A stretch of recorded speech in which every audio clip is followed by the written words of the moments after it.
We're here today to discuss the Overwatch League. Now, we've discussed it before on this show, but we've discussed it frequently, but never like this, as in we're going to go deep into the Overwatch League's history and talk about the points where it went wrong.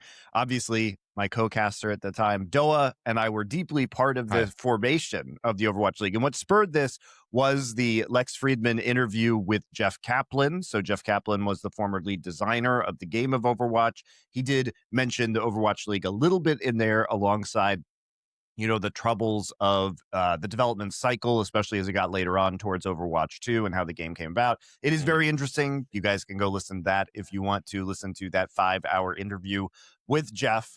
But I figured we'd actually go back because, here's what I thought. Well, if Jeff Kaplan is out of NDA territory on talking about Blizzard, he left after we did. And actually, to start this off, one of the funniest things about Overwatch League that is almost unbelievable is that DoA and I, in our first contract, never had a non-disparagement clause, which meant that I just could go crazy on them when I left and they could do nothing to me. I was always a bit surprised about that, but hey. By the way, half jokingly, but half seriously, Monty, being as we are going to discuss higher ups, and people like Jeff Kaplan was obviously like a central person, people might think this is a joke when I say this, but in the League of Legends community, where they only vaguely know about Overwatch, they actually unironically think that Monty, was the person running the Overwatch League or something. They always say that, he ran that. They go, he ran that and Flashpoint into the ground. It's like, he just bloody cast. I haven't heard this. But then even worse than that, they always say this line that, as far as I know, I've never found any evidence of it. They always say that Monty, when he left and went to Overwatch, said, this will be the biggest game in the world and bigger than League of Legends. I've never found that quote. Bizarrely, I never see a link to anything. I've heard that one a bunch of times. I bet you've heard that many times, Monty. Well, they told I've gotten that one to my face too. It's like, well, I remember when you gave up on League of Legends and thought Overwatch is going to be the next thing. How'd that work out? I'm like, that's not what happened at all. And I mean, if you go back and watch a video on my YouTube channel called the Rainbow Manifesto, we're very clear that we just feel like there wasn't a whole lot more for us personally to do in League of Legends. And this seemed like a great opportunity. And it was more money too, a lot more money. Yeah, it was considerably more. Yeah. I mean, this is right after the whole thing where you'd been battling them over the international rates and stuff. So it was kind of like an appropriate moment to take a better deal. Tooth and nail for every penny and all that. And then emailing people at companies for months after doing the event just to get paid. Then, Blizzard rocks up with this Overwatch thing. It's like, hey, do you want to be part of forming this and cast it later? And we're going to pay you this much. It sounded great. To be fair, the only thing Monty did do wrong was in a chance meeting with Robert Kraft in a bar. He said, listen, mate, I've got this fucking investment opportunity for you. You're not going to believe. It was a massage parlor they met. You got that wrong. Yeah, it was a massage parlor. Yeah. He told me that too. I remember distinctly. Yeah. I was on a trip to Florida. This place called Mar-Lago, something Merlago. I can't remember the name exactly. I mean, all the casters got this. Semler got something similar over in Counter-Strike as well. It's because you're the voice or / public face of the league. Whenever leagues do poorly, you guys shoulder the blame. Yeah, the executives never get it. Yep. Because there's always this, whether it's, I guess it might be there tacitly, but there's always this implication that by not casting one game and choosing another one, you must believe that's the bigger game, the better game, Even though the joke there is, it was even worse for Semler because that was actually when his stock was falling in CS. Yeah. That was the most obvious time to pivot again, but people treated it like you thought it would be big. And no one's ever said that, bro. I know you need, what I've learned is this, people just need figureheads to attach to opinions they don't like. I get it a lot in esports. Essentially, it's the equivalent of what people do in politics with people like Trump, Putin, etc. They do plenty of bad things themselves, but everyone just globs onto them with other opinions of other people, as a way to make that the 2 minutes a hit or some shit. So this wasn't even the first time I had heard the term. I had the term a game trader thrown at me. Where when I left StarCraft 2 initially, bro, you can play as many games as you want with gamers. I know. When I started casting League of Legends, I got it from the StarCraft 2 community a lot. Where they called me, they actually called me game trader, and I was like, game trader? What does that mean? I know. So it became a joke. All of us casters in Korea and all that, because we all still got along just fine. No matter what. It's even better for you, Joe. You even came from a bloody Blizzard game first. If anything, you were game traded to League of Legends by that logic. Dude, I'm like I've game traded so many times over the years, and now I've even like media traded. I'm doing card games and stuff now. You know, I'm out of the digital realm entirely. There's never been a bigger game trader than me. Well, you are. Everyone's a game trader until they get known for the one game they're successful in. Exactly. And then you might leave, right, or you might not, depending on what the opportunities are. I mean, you know, how many games? I mean, fuck. Like, I think about all the OGs. Sure. You just had to do whatever anyone cared about, really. You know, if anything, the problem with the whole framing is we're implying like you could just stay in League of Legends for 50 years. Like, that's not, especially on like 2016 or whatever. That's not really a plausible idea. Back then, people thought it was going to die in 2 years. Or something. Yeah, it wasn't reasonable at the time because the games, you know, basically on the history of esports, it hadn't lasted that long. And I think if you look at the circumstances, like the writing was also on the wall for us at OGN because we knew Riot was going to come in and take it over. So it's like we couldn't even work for OGN anymore. We were going to have to work directly for Riot. Our experience of working with Riot was them literally just lying to us. They weren't our biggest imagine fans, that. Maybe. It was like we were on a call. Imagine Riot lying. You know, we were on a call with them. And about the international rates, and we presented like 7 different games rates, and they told us that those weren't the industry standard rates, that they were the industry standard, and they were offering the lowest rate compared to like StarCraft, PUBG. I don't know if PUBG was around yet, but Halo. It was Halo. So like Halo casters were getting paid more for a day rate than they were offering for, you know, MSI and Worlds. And so we just like what do you say at that point where they literally just tell you to your face that you're lying? And by the way, they had no idea what these rates were. These people weren't going out and looking. They didn't have the contacts to go and look in the market. This is the thing I miss the least about casting and all that kind of stuff is the constant having to hear constantly, hey, great job. We want to hire you back again, but with a 20% pay cut. Every single like game I've been in, except for StarCraft 2, but every other game outside of that, it's always been like, hey, great, everyone's doing a great job. But you know, we just can't pay you quite as much this time. It's, you know, our viewership was better than ever and the sponsors are happy, but you know, we'd like to lower your pay a little bit. It's like, why is it always us, you know? And I think this is a good jumping off point because the reason why this was so attractive at first was because of what the league was supposed to be. And, you know, this is going to be a really sharp differentiator between what it became. And I think a lot of Jeff Kaplan's frustrations with the Overwatch League were similar to ours in that we were sold something that changed dramatically. And what we were sold very clearly, and this was before we signed our contracts like, what, a year and a half before anything even happened. 2016 or late 2015, like maybe.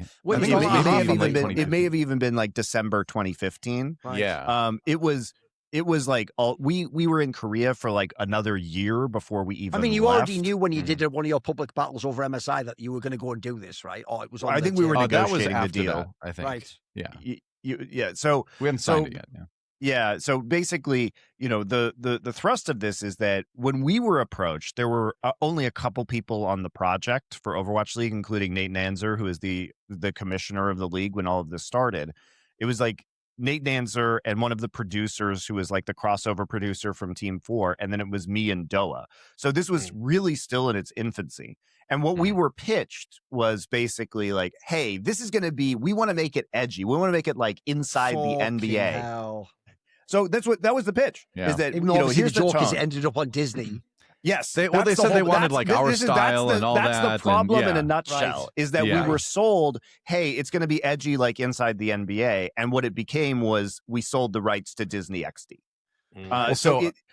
When we signed the contract, it was supposed to be something really, really different than what it ended up becoming. By the time it was also the league supposed to be. Launched. It was supposed to be like a traveling show from the beginning, and we could live anywhere we want. And then it became, well, we'll do 1 year in LA. And then it became, we'll do 2 years in LA. That was the other bullshit, was that it was supposed to, the way it was pitched was, hey, this is going to be like WWE. We're going to sell the regional teams, and then we're all going to go to, you know, this location for a week. And then, you know, we're going to then take a week off and then go to the next location, which sounded good, right? Because it's, you know, that was going to be a way where it could actually potentially use the locations to be an advantage, where teams would have these homestands, which ended up happening in 2019, you know, in a limited fashion.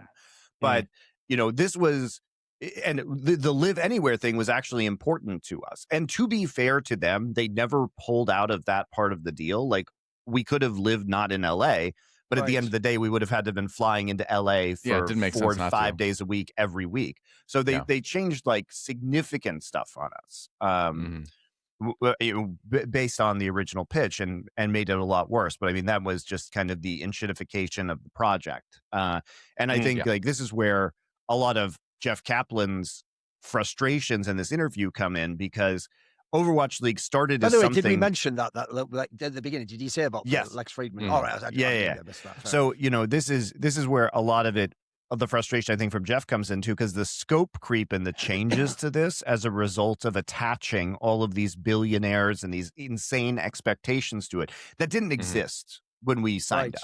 And to be clear, like you guys like Jeff, right? Like, you think he's a good guy. He's much. One of my favorite people I've ever met. I think he's a fantastic designer. He was always nothing but like absolutely generous and wonderful to me the entire time. Like I just emailed him the other day when they announced the thing, and he emailed me back in like 15 minutes. That's just how he is. Like, he always replied immediately when you would send him something.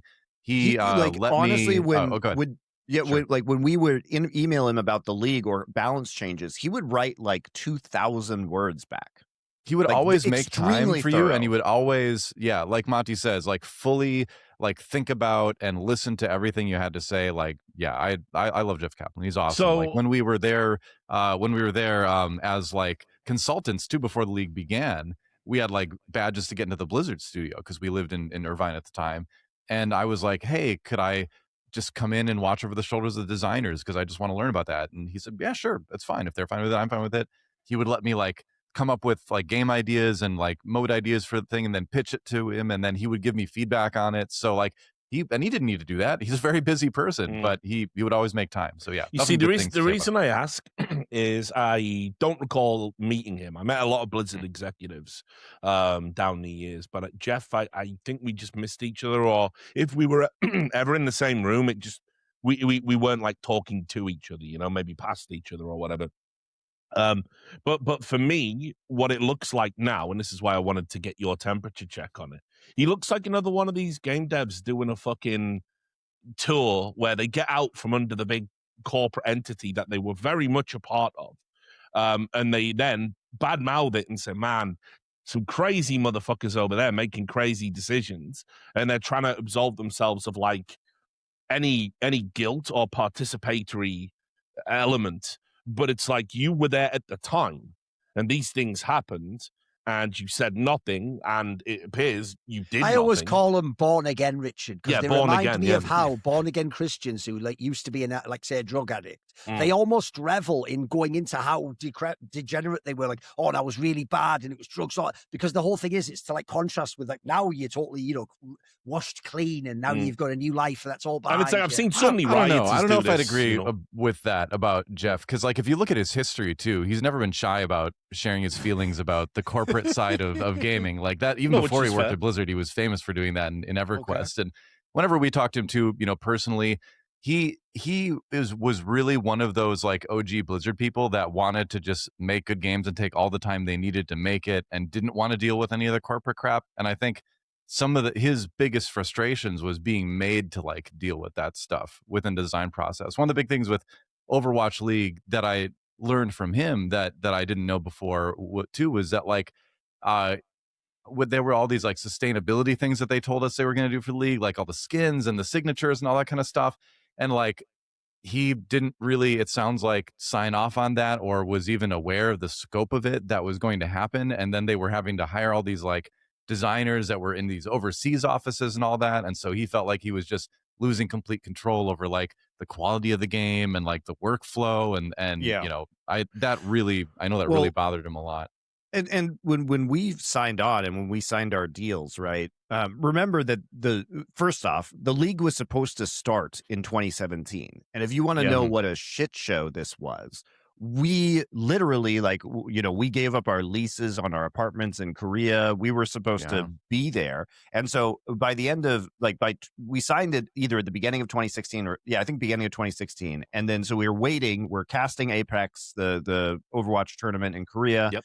Waiting for the Overwatch League to start. And they contact us, I think, in early 2017 and say, hey, can you guys stay in Korea a little longer and continue casting Apex? Like, we don't think Overwatch League is going to happen until 2018. We're like, no, like we have contracts to move our stuff.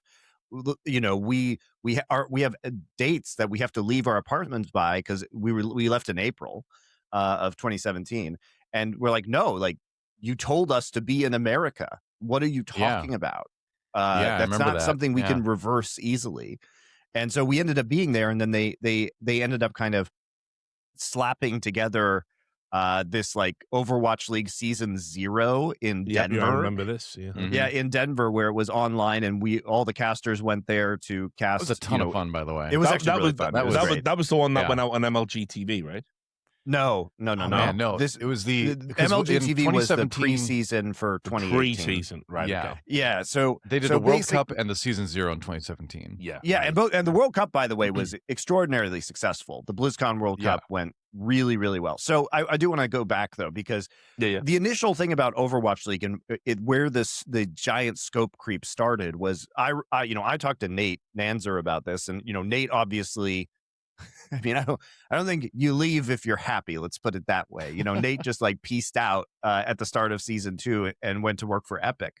It felt very sudden when it happened. Yeah, it felt very sudden. But I think in retrospect, now that you understand a lot of what was going on behind the scenes, it makes more sense, because a lot of the problems just came from Bobby Kotick's personal involvement as the CEO of Activision Blizzard, right? And him getting into this. And I remember Nate telling me that Bobby would like pick him up in his helicopter in Irvine and then helicopter him to the Activision offices in Santa Monica, or reverse too, or they go down to Irvine together to meet with potential investors. But Bobby was extremely involved in this after a time. And the original pitch that Nate talked to me about was that, we're not going to charge $10 million per team. We're going to charge a token amount of money, a small amount of money, to get the endemic esports teams involved. And this is how it's going to be. There was no idea that there would be these huge big ticket franchise fees at the start. They just wanted to get the thing rolling and scale it up appropriately while having, I would say, a tone like inside the NBA that was appropriate for esports fans. Nate specifically told me that he wanted the banter and that he wanted to, be a little edgy. Otherwise it doesn't make sense to hire me to go on Disney XD. They knew what they were getting. Yeah, but that was always they always told us exactly that. They were like, we don't want to be PG. We want to be more for like the older gamer crowd kind of and all that. And yeah, then ending up on Disney XD was kind of a surprise. But yeah, I remember the first time, because we didn't hear about the crazy high team buy-ins until we were in LA. We did I remember distinctly the first time hearing about that, where we were out to dinner with like Nate or something like that, Nate Nanzer and he told us, and I remember being like, wait, what? And like, I don't have enough of a financial business brain to really like fully comprehend what was going on at the time. Where my thought in my brain at the time was like, that seems like way too much for anything in esports, regardless of any game. And I was like, but I guess if we're getting the money, then we can make a really awesome show and put it to great use and pay our talent. Well, I'm like, I guess if we use this well, it could be good. But I definitely had like a feeling of like trepidation when I first heard that, and then that only grew as we started to discover, what all that money was being spent on, like that ridiculous studio in Burbank. Like, I don't know if people know this, but the soundstage that we shot season 1 of the Overwatch League on in 2018 and 2019 actually was the same soundstage that the Tonight Show had been shot on for like 50 years. It was Johnny Carson, and then it was Jay Leno, and then it was us. And like that studio cost something astronomical, like 30-40 million a year, something ridiculous like that. And like, they could have picked any smaller studio in Burbank and created just as nice of a stage. They could have done something in so much Irvine, money, but frankly, it was very clear that they wanted to bring a bunch of famous people through the studio and show off things. It was like you'd be there and it's like, oh, Owen Wilson is walking around the halls and stuff like that. Or it's like that guy from the Hunger Games is around. I forget like which Hunt, I can't remember which actor it was, but like you'd hear things like that and you're like, okay, that's nice, you know, but all of this in the back of your mind is like, how is this doing all the things we said we would do for esports? Like, how is this helping grow sustainability? It just sounds like we're throwing away tons of money. And like, turns out you don't need to be a financial genius to predict that, because that's exactly what it turned out to be. Yeah, but that's also the other thing, even though we've mentioned on this show many, many times when we've talked about Overwatch League, it was only something like 9 months before the Overwatch League began that the infamous Morgan Stanley report came out. And I just looked it up now because I always have to remind myself. It's always crazier than I remember. Like, here's an example. When I Googled it, I'll put the article away now, but off the top of my head, it was something like that the base case was this league would make $100 million revenue a year. Listen to what the bull case was, that it could make $720 million a year. I've always got it on hand. Well, the problem is $720 million a year sounds like it's a steal to get a $30 million franchise. That would be, the scale would be appropriate. And I imagine if you were the person coming from the corporate world who only knows, hey, it's Morgan Stanley, they must know what they're talking about, you'd be thinking, actually, hey, this is not a bad gamble. We can like 10x our money. Or this was like the pinnacle of this mistaken idea about esports that had already existed for like, 5, 6, 10 years at that point. I remember being back at the IGN Pro League in San Francisco, and the guy who was running that was a guy named David Ting, and he would always love to show us these numbers on the team. That was, I got out of there after 6 months. It was terrible. But anyway, he would show us these numbers and be like, oh, this one esports thing that we did with StarCraft or whatever, or MLG, like got more views than this NHL playoff game. And I'm like, I don't care. What does that have to do with us? Like, sure, those numbers are nice to put in front of like, a corporate person that knows nothing about esports, but what functionally does it do for our industry? But that philosophy of putting these numbers that weren't maybe entirely accurate up against these traditional sports numbers became this like trend among the businessy, suit side of esports that then came to a culmination, I feel like, with the Overwatch League, where the numbers being presented were just ridiculous. And like Jeff Kaplan in the interview talking about being bigger than the NFL. We heard that same thing, like, oh, we're going to be bigger than the NFL. And all of us are like, we're not going to be bigger than the NFL, but we don't need to be. We just need to be sustainable. We just need to be a league that exists and grows over time. But they just wanted all the money right then, and so they were going to say whatever it took to kind of like get that, it seemed like. I mean, it's worth noting as well, right, that the Morgan Stanley report, which is one of the most comical documents ever compiled in the history of esports, it's also worth noting that Morgan Stanley had shares, I believe. They had stocks or shares or whatever the fuck you want to say. They had invested in Activision Blizzard. And shocking. Imagine that, right? And then in 2023, they also were hired by Activision Blizzard in case the Microsoft deal fell through, the Microsoft takeover fell through, which, by the way, the only reason Microsoft were able to initiate the hostile takeover in the first place was Bobby Kotick's fucking bullshit. But if you actually look at the document, which, hang on, I've got it. I've always got the document. I've never published it. Because they always said if I did, they would like sue me because it was a proprietary document. Which you had to pay thousands of dollars also to get it, right? It also wasn't. I don't know about that. All I know is this was a document that was meant to have like limited scope. It was compiled by Morgan Stanley, and the premise, when it was given to me by the source that gave it to me, they said like, if you publish this, there's a very high chance Morgan Stanley will sue you because the only people that are meant to have this document are the Morgan Stanley approved people. And I've seen lawsuits like this in journalism history before, but anyway, it's called Esports, an $8 billion call option. And yeah, I mean, the numbers in this are insane. They were comically insane from the start. I mean, just looking at the base case, right? It said the Overwatch League would generate 100 million and in revenue annually, which I don't think it ever hit that. And by the way, you have to remember that the Twitch deal of 100 million was over 2 years, so you have to make up a 50 million shortfall via sponsors. Which, even though there was 90, Coke wasn't it? If I remember right, the Twitch it was 90 across 2 years. But my point is never that paid you're it. not making up the other half of it through even Coca-Cola and the other sponsors. So here's the hilarious thing, right? They were over because they only predicted 32 million annually would come in from digital streaming rights deals. But this is the hilarious part, right? Digital merchandise. How much do you think they were gonna? They thought this they were gonna make. Go and make a guess. Just do a legit guess. Yeah. Digital merchandise. How much would they make a year? Try and make a guess. 2 million. I was gonna say 6. No. Or I'm sure it's like 50 or something. They believed they were gonna make 23 million a year from digital merchandise sales. But it gets better.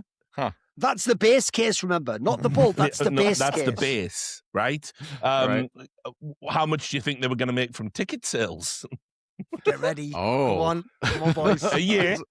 No, it can't be higher than that, right? Well, it's not What higher would than you guess? 23. Okay, It's I not was higher gonna than say, 23. yes. But it's higher than anyone in esports would ever Of say. course. Well, Yes. Yeah, especially for the LA studio. I mean, probably a couple $100K, honestly, from the LA studio. Would They be believed they were realistic. going to make 13 million a year in ticket sales. Yeah, no. And then How? also on top of that, right? We've looked at digital merchandise. What about live event merchandise? Well, they thought they were going to make 3 million from that. And if you know the margins on like jerseys and caps and all of this stuff, that's a fucking fever dream.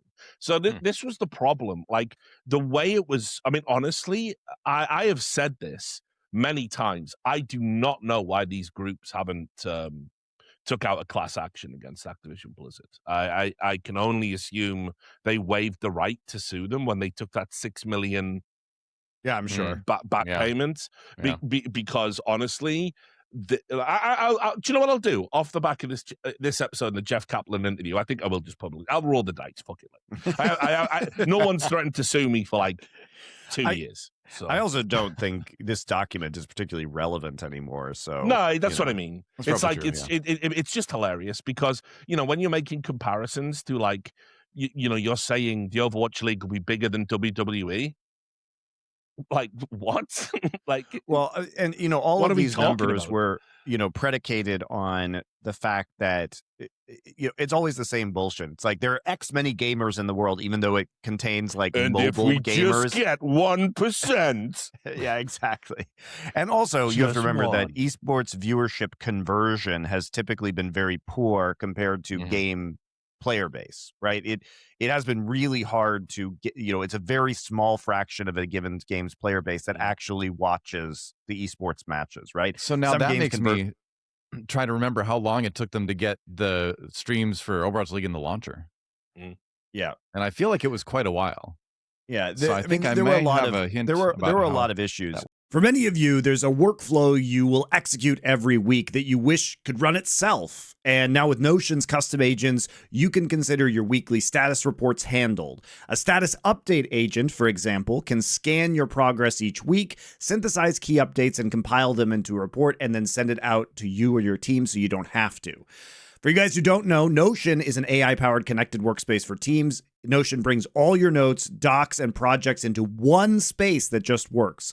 It's seamless, flexible, powerful, and actually fun to use. And with AI built right in, you spend less time switching between tools and apps and more time creating great work.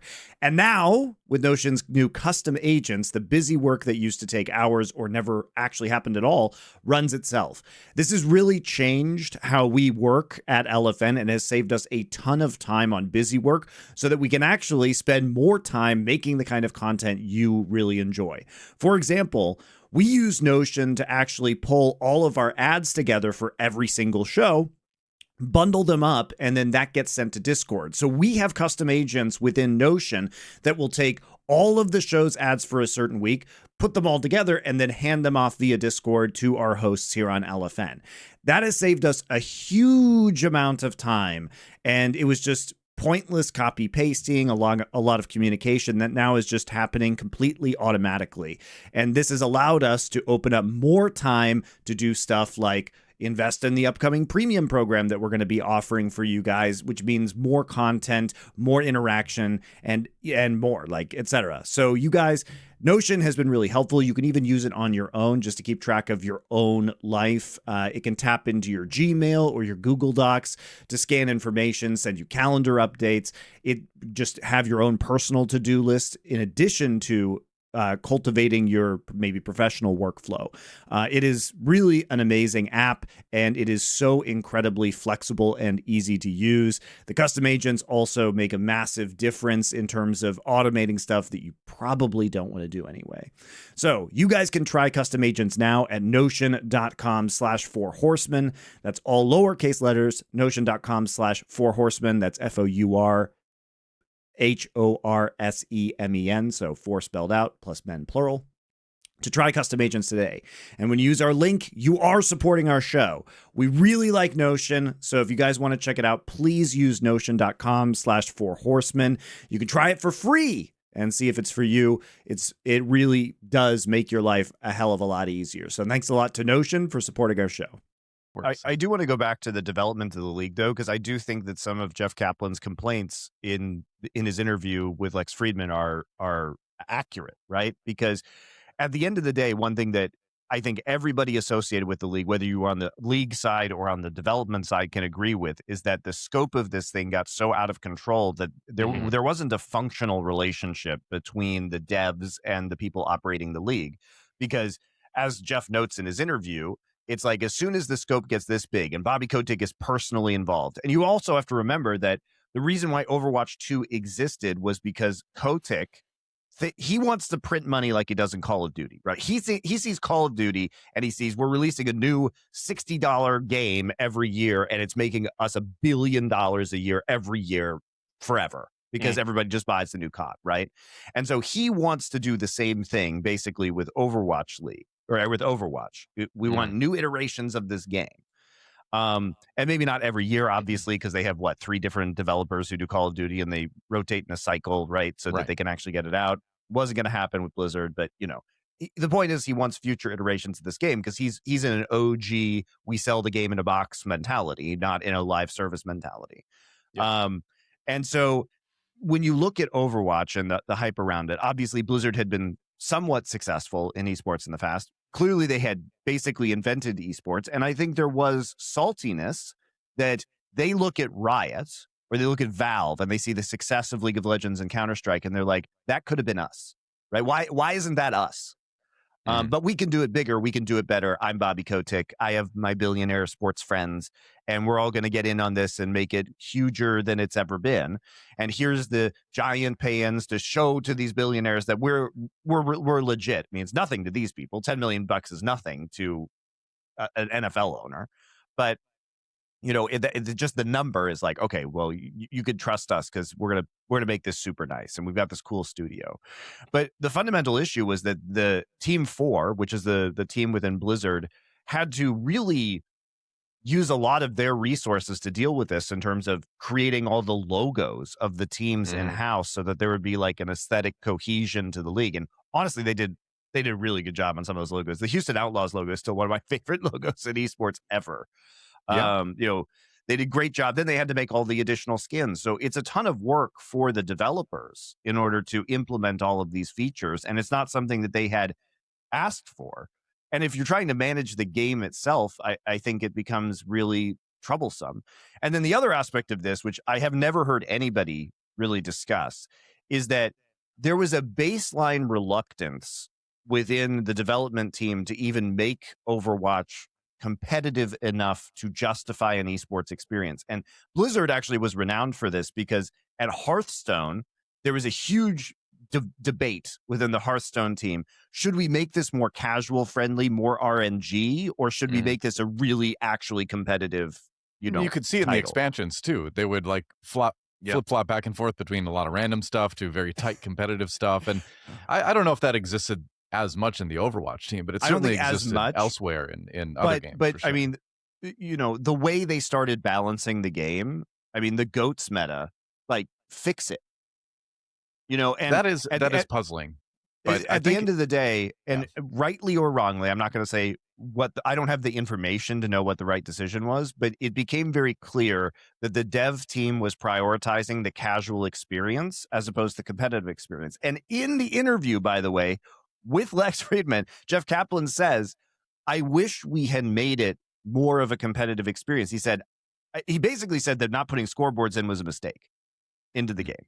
Mm-hmm. Well, they tried to make it so like nicey nice and all that. Like, yes, but exactly. The thing is, I think Jeff I understand it from a game development standpoint, though, because like the Overwatch League is still a small fraction of your overall player base, right? Like you need to design for the casuals because that's the vast majority of people that are playing the game. But you also have this huge league thing that also needs attention. But here's the thing, DoA. If you're going to make an esport, you need to make a competitive title with actual scoreboards to attract. I'm not disagreeing with you. You need to attract the audience that will watch esports, and those are going to be the more competitive people. And the thing is about Overwatch as a game is that the game design decisions to make it so nice attracted a more casual audience. And this casual audience was not only not interested in esports, they were actively hostile to esports at times.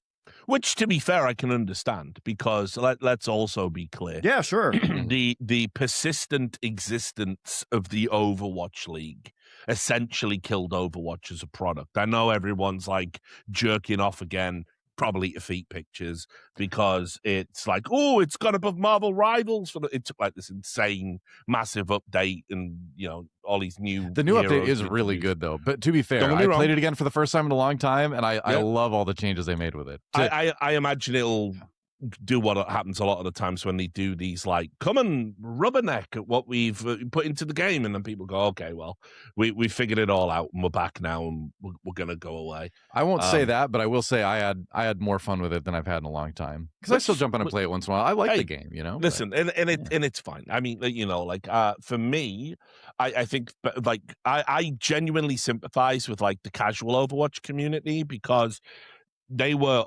very often an afterthought. And even Jeff Kaplan said this, or certainly alluded to it several times in this 5-hour podcast, which is a slog to get through. It's not one of Lex Fridman's best, and that's saying something. But he alluded several times to like the existence of the need for an esport that could make money.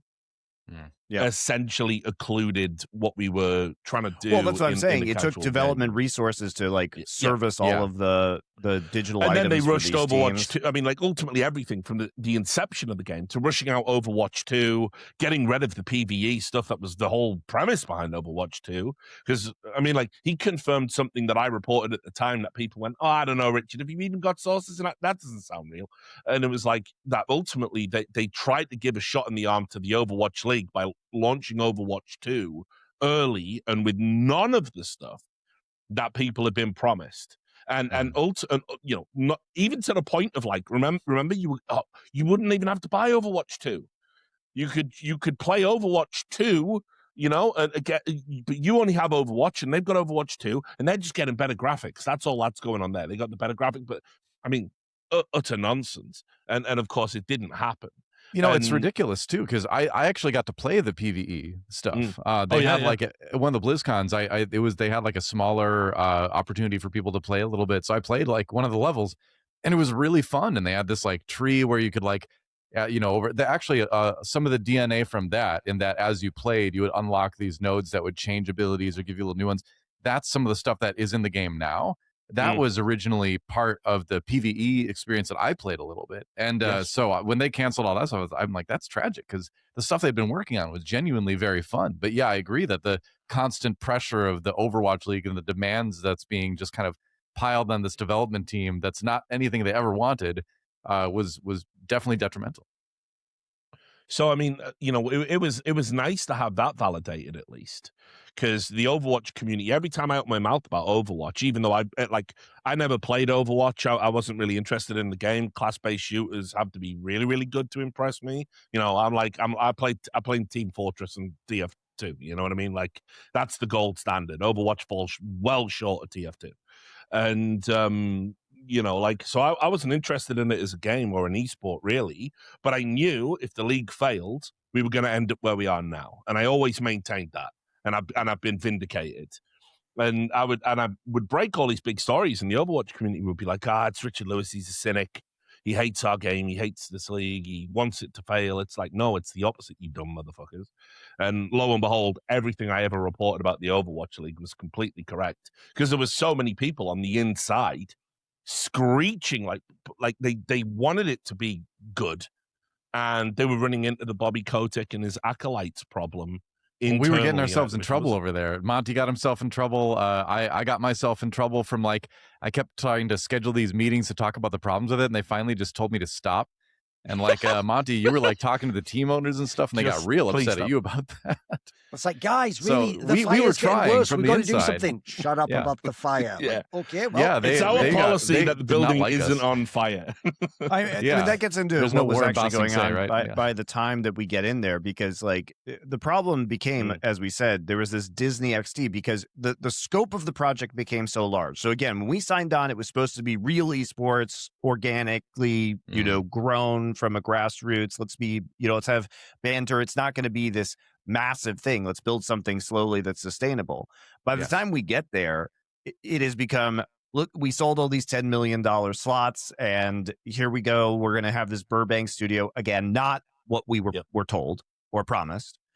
And it was cool. I mean, the studio was super nice. Don't get me wrong. It was a great place. We had a really fun first work. year. Not gonna lie. Yeah. It was a fun first year, especially because the numbers were good, and the finals was really good that year in Brooklyn. All the other talent was awesome to work with. That is to the day my favorite crew I've ever worked with in esports. Yeah, all the really talents, awesome and then all the people people behind the scenes too. I mean, they spent a lot of money. I mean, I've said this before, but Watchpoint, the show we did, was probably my favorite piece of esports shoulder content ever. It was an ESPN level show with really good producers on it, really good writers. It was so fun to do, honestly. Oh yeah. And it was excellent content. It was excellent content. And then they canceled it the second year, by the way. I remember well the transition between year 1 and year 2, where things got considerably worse, where at the end of the year they had this meeting where they were like, oh, we those viewer metrics we've got, crushed them all. You guys did amazing. We did way better than we thought we ever would. And then we're like, all right, great, this is awesome. And then it was December of that year. And our agent gets with Monte and I, the guy who was doing our contracts at the time. And he's like, oh, yeah, so they want to try to cut your pay by 20%. And we're like, wait, what? I thought everything was going great. And then so we fought that, and we managed to at least, get our stuff not cut. And then the next year we start the new season, and it's like, oh, yeah, now Watchpoint is canceled. That show is over. And now we're just calling the desk Watchpoint. And, we're like, well, why? We're spending all this money in the studio. Why can't we keep this show going? There's got to be a fraction of the other things you're spending money on. But it was very clear very quickly that things were not going well, Yeah. And then when we're there too, it was just these ridiculous moments that showed how out of touch this league was. And I've said this many times, and I do not think I do not mean I'm not overstating this point, but I do think that banning Pepe was the single stupidest thing that ever happened at Overwatch League. Because if you are trying to reach an esports audience, then banning memes makes it so you are lame and unfun. And the jig is up at that point where you've just gone full corporate. Nobody's going to be interested who would actually support your league, because it's you're just banning fun for no reason. And there was never an explanation as to why the Pepes were banned, right? Well, it was offensive, Monte. But the thing is, that made them look even more out of touch, because the era of when Pepe was around, Pepe became offensive, and then everyone's like, wait, no, it's not. It's just been co-opted by the small group to but the Pepe itself is not offensive. It was just used that way. It's like if somebody took Mickey Mouse and put a swastika on him. That doesn't mean ban Mickey Mouse. The that just means some people did that. Where they literally took the symbol for OK and said that was racist. That's one of those ubiquitous symbols in the whole world. I literally had a conversation with people at Blizzard after this happened, and I said, you are doing something extremely dangerous right now, because here's how 4chan works. They made the Pepe racist so that you would do things like this. Just like they made the OK symbol, they were just seeding false information on the internet, right? Yeah. So I told them, I said, here's the risk you're running right now. What are you guys going to do if they take Overwatch characters and make them racist. Because, if they know that you will react this way. There's a million angles. It's obvious you go with all the LGBTQ but if you just dress stuff, up Tracer in a Nazi uniform and spread it all over the internet, because here's the thing. Those trolls now know that you will react this way. And I'm like, it didn't happen, but I said, this is a super dangerous game you guys are playing. Well, it's such an immature face to show to your community too, because like, what does an adult do if they see something like that? They're like, well, that's dumb. I know Tracer's not a Nazi. They just go on with their day, right?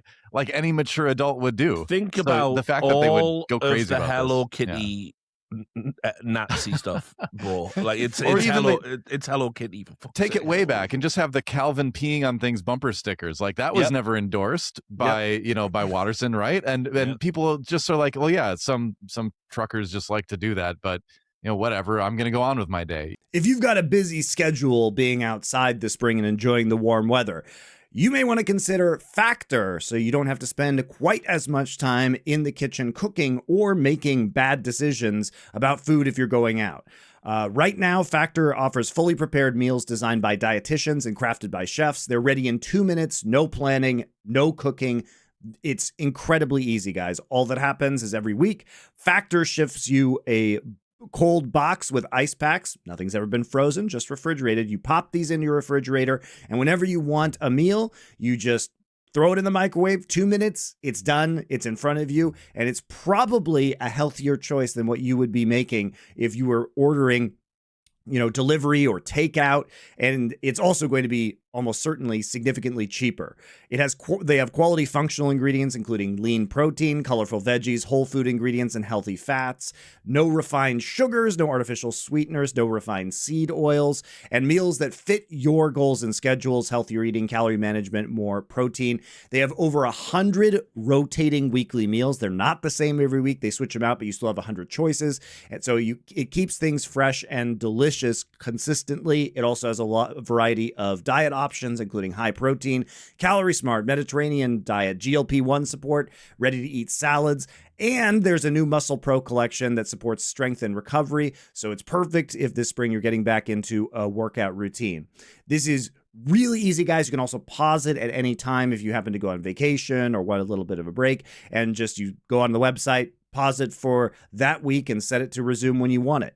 You guys can head to factormeals.com/horsemen50 off. That's horsemen plural. So MEN 50 off, horsemen 50 off, and use code horsemen 50 off to get 50% off and free breakfast for a year. This offer is only valid for new Factor customers with code and qualifying auto-renewing subscription purchase. You guys can make healthy eating easy with Factor. And thank you very much to Factor for sponsoring us. We love your products. Just to compartmentalize this a little bit, because I want to drag you guys into the specifics of what Jeff Kaplan said, because I've got problems with his interview in the sense that I think he lies by omission a lot and tells an out and out lie, not on that interview, but in another interview I researched before this episode. So but just to tie this part in a knot, this was another problem with it. Like, the Overwatch League wanted to be so painfully cool and down with the kids, and what you got was, you can't bring a Pepe sound, which also at the same time I am pushing a myth that there is a female player that is the best player in the world called Guguri Frog. Oh, you can't bring your frog signs in to champion her, a woman, because the frogs are Nazis now, right? Okay. So basically what that tells me immediately is everyone who works for Activision Blizzard is a fucking retard, right? Just no middle ground. But anyway, then you end up, do you remember when you had, what was it, Ugandan Knuckles? Right, which as far as I can tell, Disney XD thing. I haven't heard about that for a long time. Yeah, wow, right. That popped up during Overwatch. My brain is a mess, so bear with me. Shout out, that's a scary deep in there. Ugandan Knuckles. Damn, I forgot about that. Yeah, so, that was like a VR chat thing or something. Yes, wasn't it? it was a VR chat I thing. remember that now. The premise of the Ugandan Knuckles meme was it was a slightly fucked up, badly drawn version of Knuckles from the Sonic games that just spoke in a Ugandan accent. And now, here's the problem. The there are some people that believe doing an accent from someone that isn't the same ethnicity as you, be it Indian or someone from one of the countries in Africa or whatever it might be, that in itself is racist, right? There's many such cases of people who believe that. The premise of the Ugandan Knuckles meme was like, is this the way? No, this is not the way. This is the way. And it was just, that was it. You just repeated that over and over again. It was like 6-7 for Sonic fans, I guess. And so they did a segment live where a team, and I can't remember the name of the team, but they were turning around to each other going, that is the way. This is the way, after they'd won a round. And it was like a team listening. I remember. Yeah, like a team listening. And I'm like, okay, so we are like listening to Americans doing fake African accents because of a current meme, but I can't hold up a frog sign because that's racist. I don't know, Activision Blizzard. Maybe you've got some problems here. And so that was... Yeah. They were like grandparents on Facebook, right? Where it's like they didn't do anything about it at that time because they hadn't heard about the meme yet, you know? Fast forward 6 months when it's like old meme or dead meme, and then they hear about like... You know, meanwhile, it was a well-known fact. If you called Winston Harambe, you could be fired for that. If you made any, if you made any joke about Harambe, that was potentially a disciplinary action. Why? Because apparently Harambe was racially charged, and I say apparently. I've literally got a 1-hour video explaining it all on my YouTube channel as to how it got racially charged and how it got so stupid. Because remember, and I'm loath to use this term, but peak woke was unbelievably retarded. Like the whole period of time, look, we can all be better and we can all be more politically correct and we can all be more sensitive and thoughtful in the language we use. That isn't what was happening during that time. That was basically a lot of people that felt disenfranchised and disaffected were swinging so hard in the other direction because they realized they could get away with it. And ultimately, it was like... DoA and I were in a meeting at Overwatch League with talent managers where they literally said, by the way, spoken by another white guy, we were told... We really need fewer white guys on the Overwatch League. Oh, that's right. The Frosker and Classic. Oh, I remember that. By the way, literally a meeting run by white guys. And they're like, yeah, we need some. Well, there was a whole Tracer over the shoulder pose controversy too, where it was like, well, we got to change that. We got to change that. It's for the male gaze, and she's canonically a lesbian. Like, what are we doing, guys? Like, for real. I mean, I've always said this. I remember those people. I remember those people that used to sit there and say, we need fewer white people, and they would be white. And my response would always be the same. Start with you, then? No? You don't want to walk away from the 6-figure high-powered job. Why not? We can get we can get a black person in your seat tomorrow. Let's do it. No, and it's like, I mean, again, I don't want to make it all political, but like people give the game away with stuff like this. Like it was you saw what happened with Jasmine Crockett in Texas. You see this? Where basically CBS and Stephen Colbert essentially conspired to create this fake controversy to give Tallarico a white religious skinwalker, like a bump in the polls. And so they essentially, Democrats and Democrat operatives essentially conspired to stop a black woman winning her primary. And meanwhile, Tallarico is on record having said, we need more black voices in politics. Oh, just not when they're running against you, of course.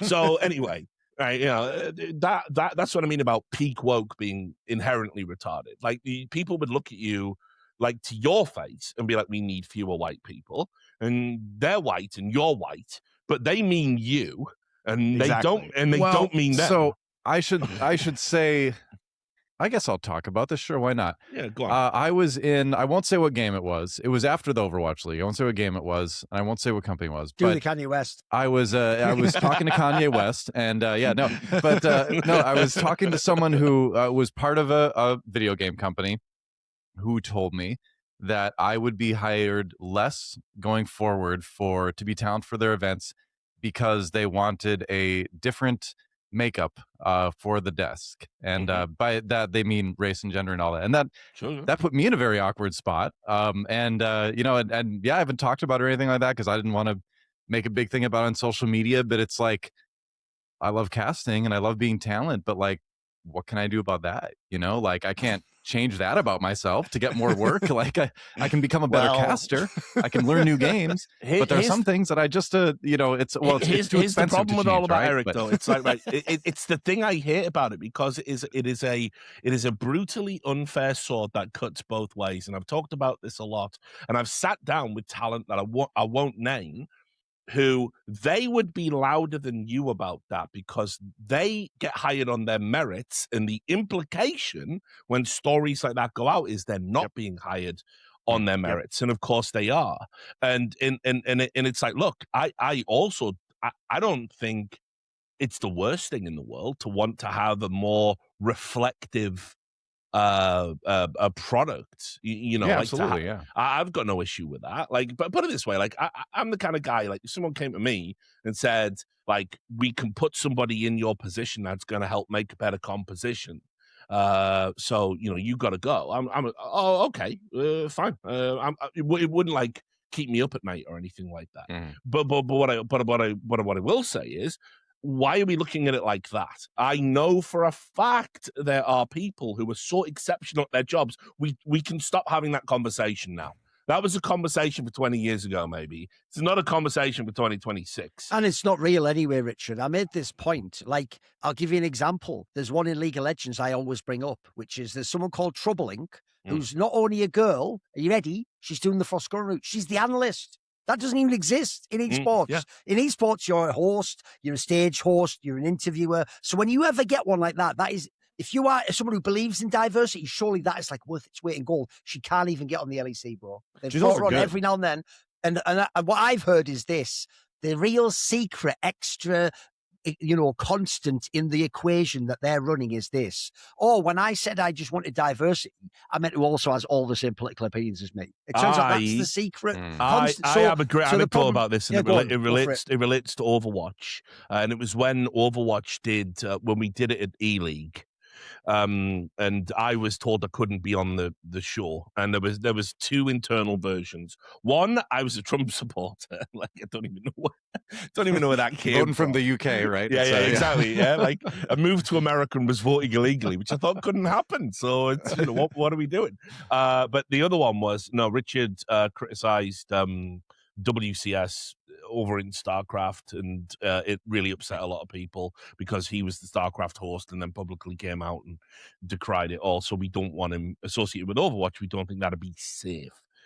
So anyway, there was a woman colleague of mine that wanted to be an analyst, and she was told by the same Blizzard executives that obviously are making these decisions at the Overwatch League about whether a frog's racist or not. They turned around and said, we don't think it would be a good fit for you to be an analyst because we don't think our audience can believe a woman can have an authoritative voice on how to be good at a video game. And they told her that. Damn, did they follow it up with, hey, it's the 90s? Right?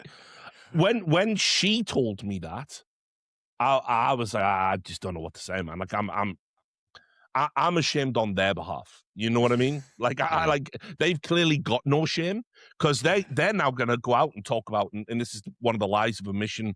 Jeff Kaplan said in a previous interview, he said, we never pushed the idea of diversity as being important to Overwatch. Brother, please. It was in your initial advert. Like, I've got them in front of me. It was a word you used. So, and by the way, again, that's not the problem. The problem is the duplicitous nature of it. That it's a switch you turn on and off. It's why I don't fuck with the term ally. It's bullshit. Like, you're either there 100%. Ally is temporary. You're either there for real or you ain't. And these people ain't. These suits are not. And by the way, since you referenced that, I have to remember mention the funniest version of that, which was only from last year, which was where Cadrell obviously had said all that stuff, went to work for EWC, and LS decided to do some weird, like, get down, Mr. President Cadrell. And he said the line, which will live forever in my mind. He said something like, look, if Cadrell chooses to be an ally 360 days a year, isn't that okay? Because it's the idea, Richard, you can like, well, I'm taking my ally hat off now. Now I'm going to work with the people who kill you. I'll be putting it back on in 5 days. Just give me time. Give me a break. Like, bad news to all of my dear friends. It's beyond satire. If you're around me in these next 5 days, you're in fucking trouble. You know? Listen, keep clear. Don't come knocking for a week. You know?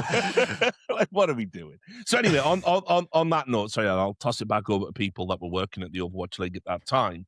I thought one of the problems they had was fundamentally they wanted to be down with the kids, but they couldn't just let memes. This is the issue. Who is at the end of the day? Who is Overwatch League for? When we signed our contracts, it was very clear who it was for. It was for hardcore esports fans, you know, and that we were going to grow this thing organically. But when you sign to Disney XD, you can't do the edgy shit anymore. You know what I mean? You're on a tween television channel. Do you remember we got in trouble for? This is one of my favorite Overwatch League moments. Monty and I got a stern talking to for mentioning Froot Loops on the broadcast because there's strict FCC regulations, apparently, that you can't talk about unhealthy foods on a kid's channel. Yep. And so we didn't, maybe we forgot we were on Disney XD or something, or didn't care. And then we made a joke about Froot Loops, and then we got a stern talking to the next day. I mean, to be fair, that's reasonable, right? I don't think it was unreasonable, but yes. But does that mean you couldn't like reference hamburgers? How far does this go? You know what I mean? It's an example of how far we went away from the original. Also, they were sponsored by Sour Patch Kids. I know. Yes. Right? And Coke. But Cheez-Its later on. Well, that was a post Disney XD era, was the Cheez-Its thing. Oh, right. But yeah, I mean, it was just like, what are we supposed to do with this? Because the audience is who exactly? Because when you ban Pepe, it makes it very clear that this is not for hardcore esports fans, because everybody like the Pepe ban was so absurd that they made all of the teams ban all the Pepe emotes on their own Discord servers. So like they had a bunch of, all the teams had their own Discords to interact with their fan base. They had made their own little like, Pepes for each of the teams, and they had to remove those. So the teams couldn't even put them as emotes that they were not even using on the team Discords. That's even madder, Monty, because if you remember, that was even actually a way for fans to signal their support of their team. Remember, we used to have them in CS, like the Na'Vi pop here would be sad if you lost. Like that became the other one with like smoking a cigarette, crouching. Yes. That became like a famous thing. Yeah, true. So even the teams, even if the team officials were not using the Pepes on the Discord, they had to be banned from even the fans using them on the Discord. Well, you remember when, and obviously this one's aged terribly probably, but Sinatra, didn't he post like the happy birthday man? Like yes. And then like NRG or whatever the fuck, or San Francisco Shock, because we have to call them. Yeah. They retweeted it. That was the whole thing. Yeah, that was before other things happened, I think. And also because of this frenzy around PR, and also, again, who is this league for? Who are you signaling this PR to? Because at the end of the day, it was like, there's going to be this massive amount of mainstream fans who won't put up with Pepe's. Don't know who those people are, because Pepe was pretty mainstream at the time also, right?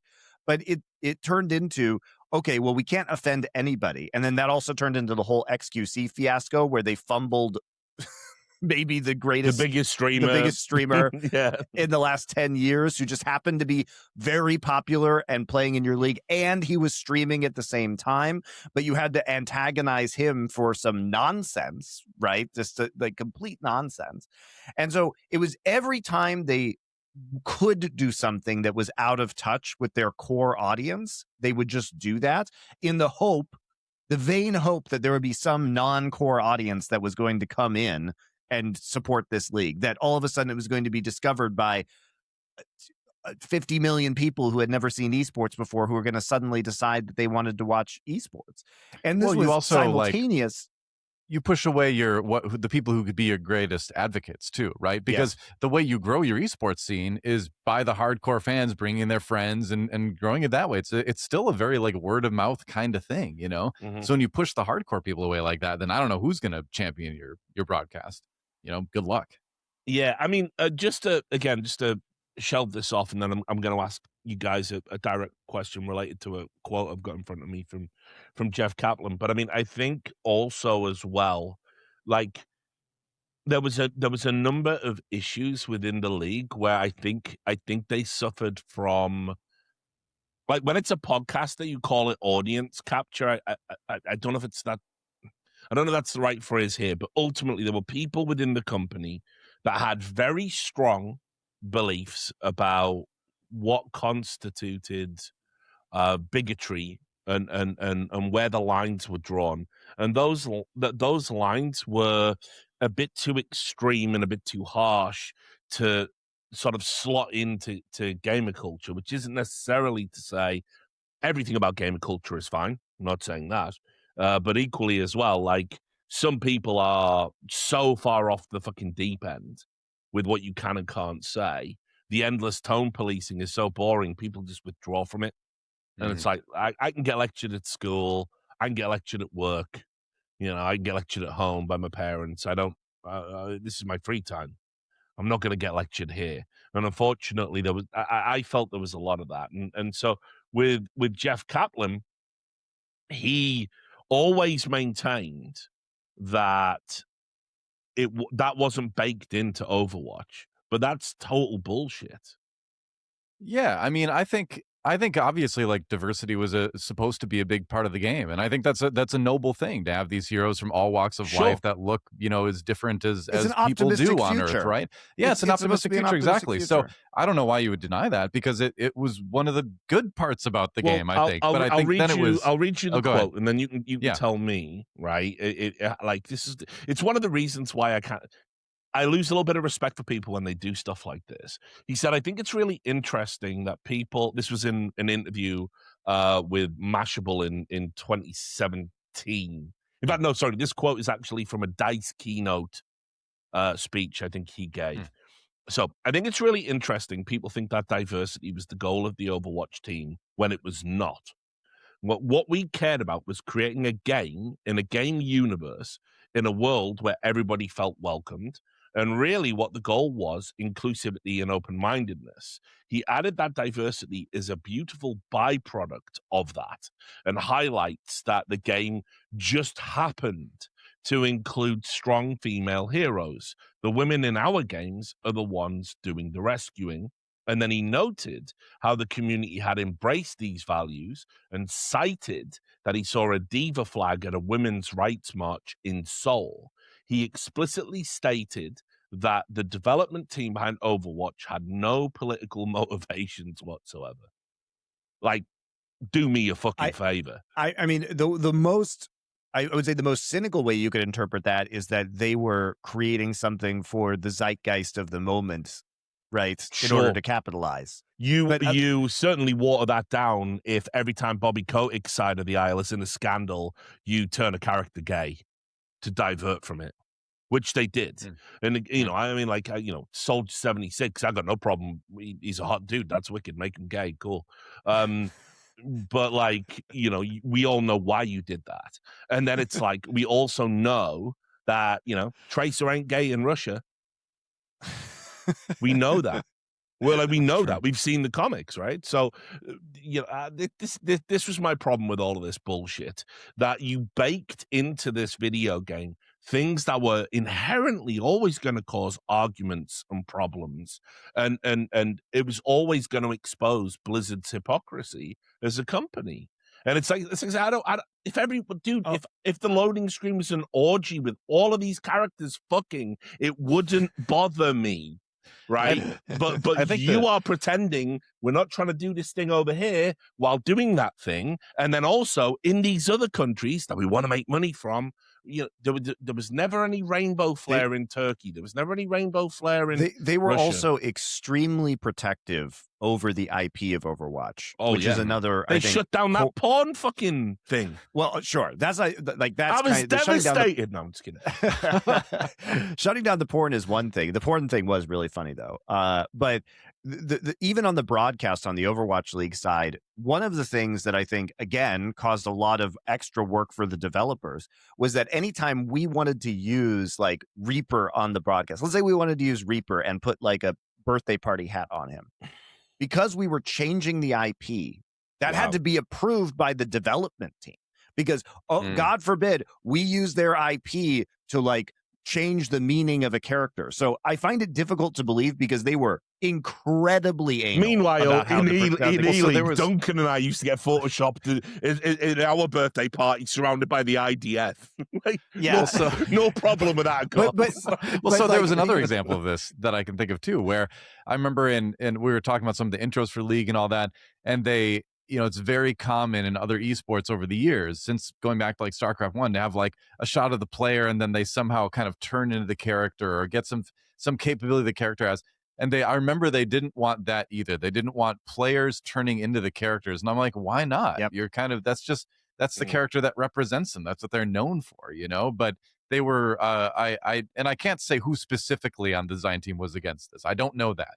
But I do remember that that was something they didn't want either. There were constant issues with this because if we wanted to do something, we had to wait forever to get it approved, or if we had this creative idea, which then also it became hilarious the longer Overwatch went on because they started doing all these Fortnite licensing deals where all of a sudden all the characters are dressed up like fucking Cowboy Bebop. So what was the point of protecting the IP? But they were extraordinarily protective of the IP.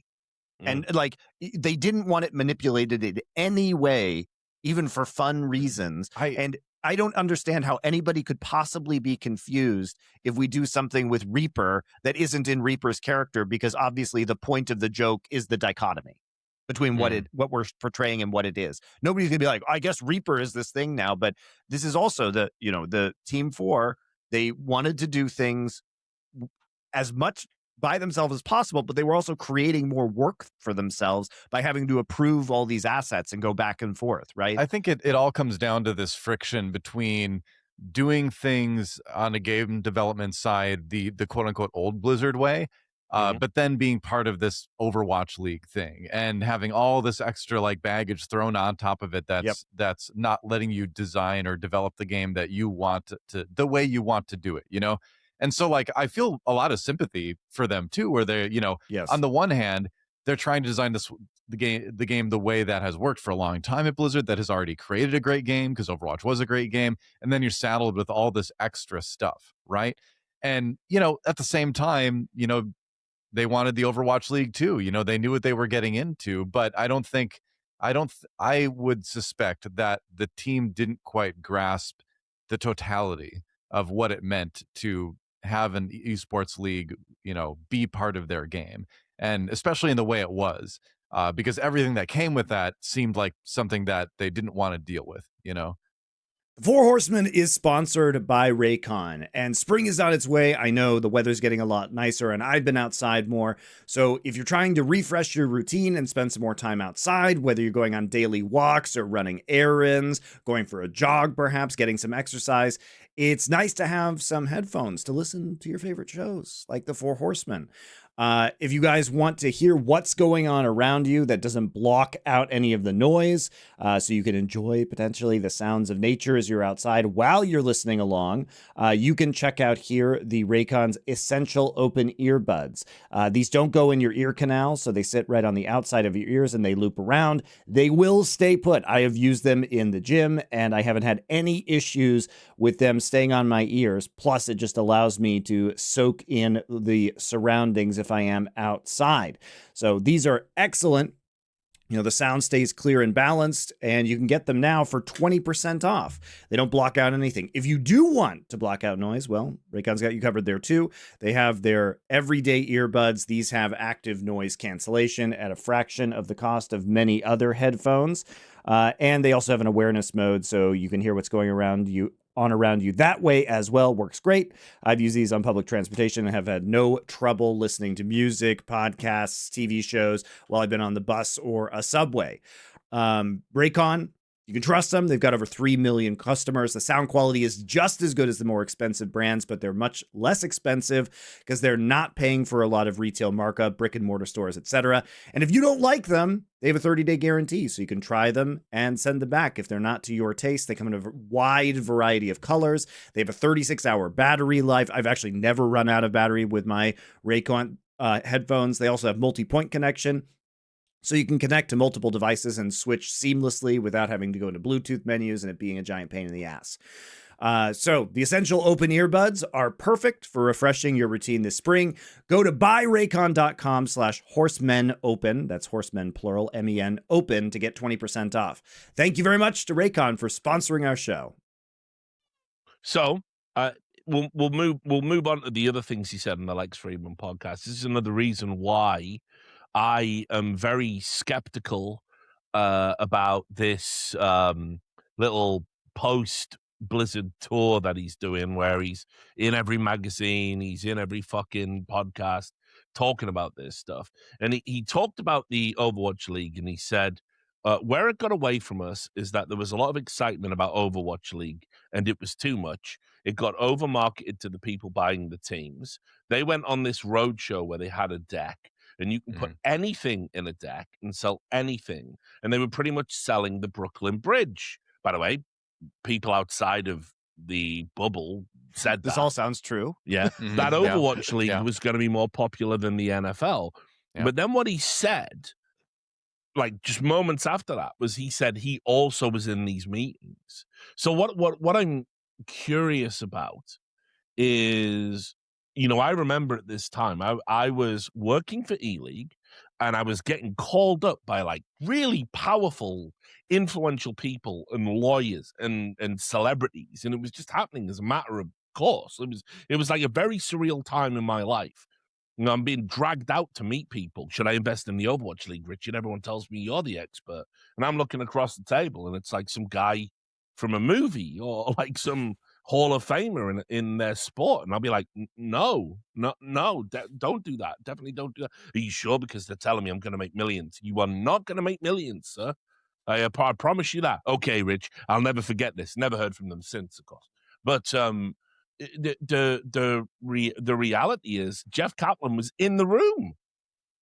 He could have said to people like, well, maybe what Bobby means is, no, the problem is that Jeff is not a domain expert in sports or esports. So, like, I don't think it's reasonable for him. I think in retrospect, obviously, we know what happened, but I think at the time... No, but he's out here calling it the Brooklyn Bridge, bro.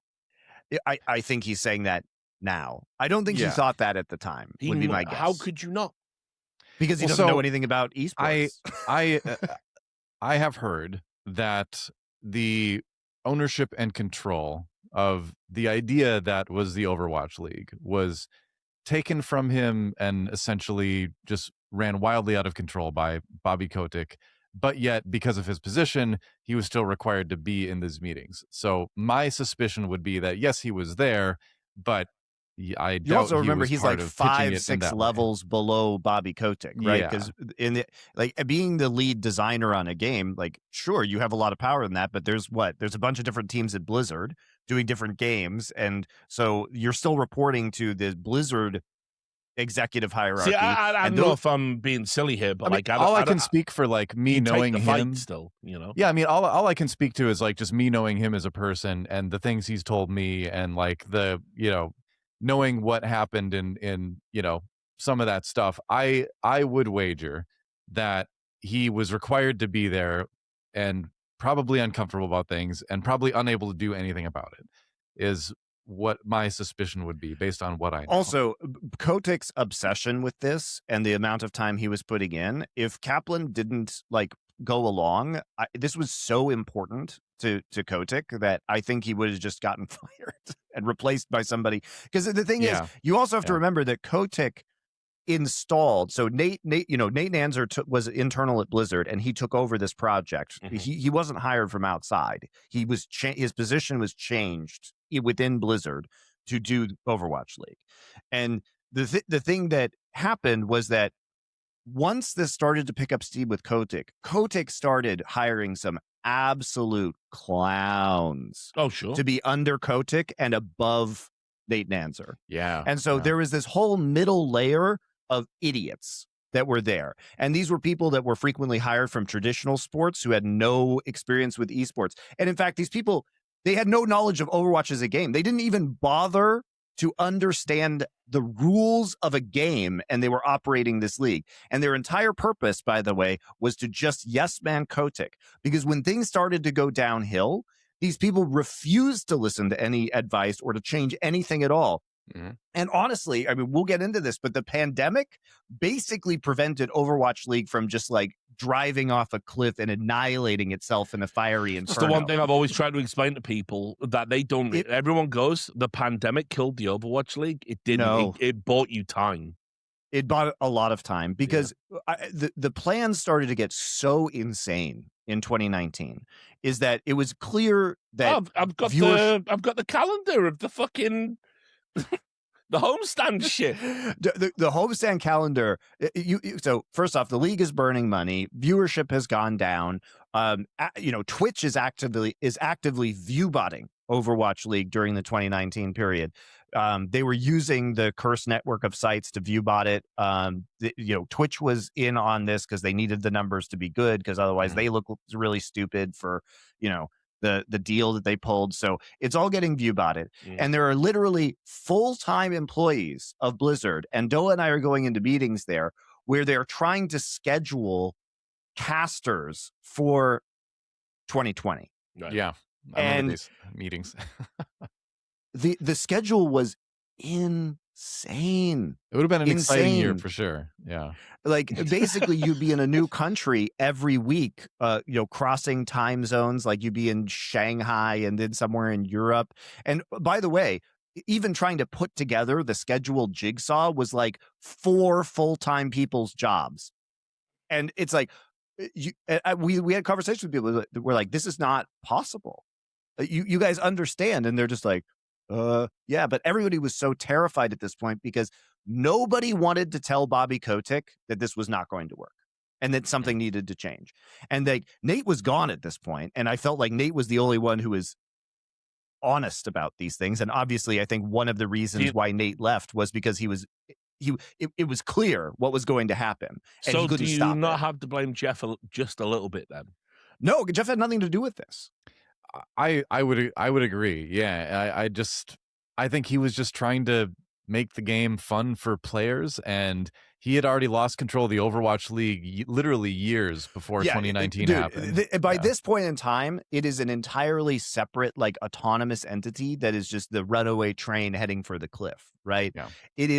It was so insane to be part of it, because the stress that people were under was significant. We kept hearing like, we have to get more viewers. We have to hit this Twitch quota so we get the bonus, the $20 million bonus.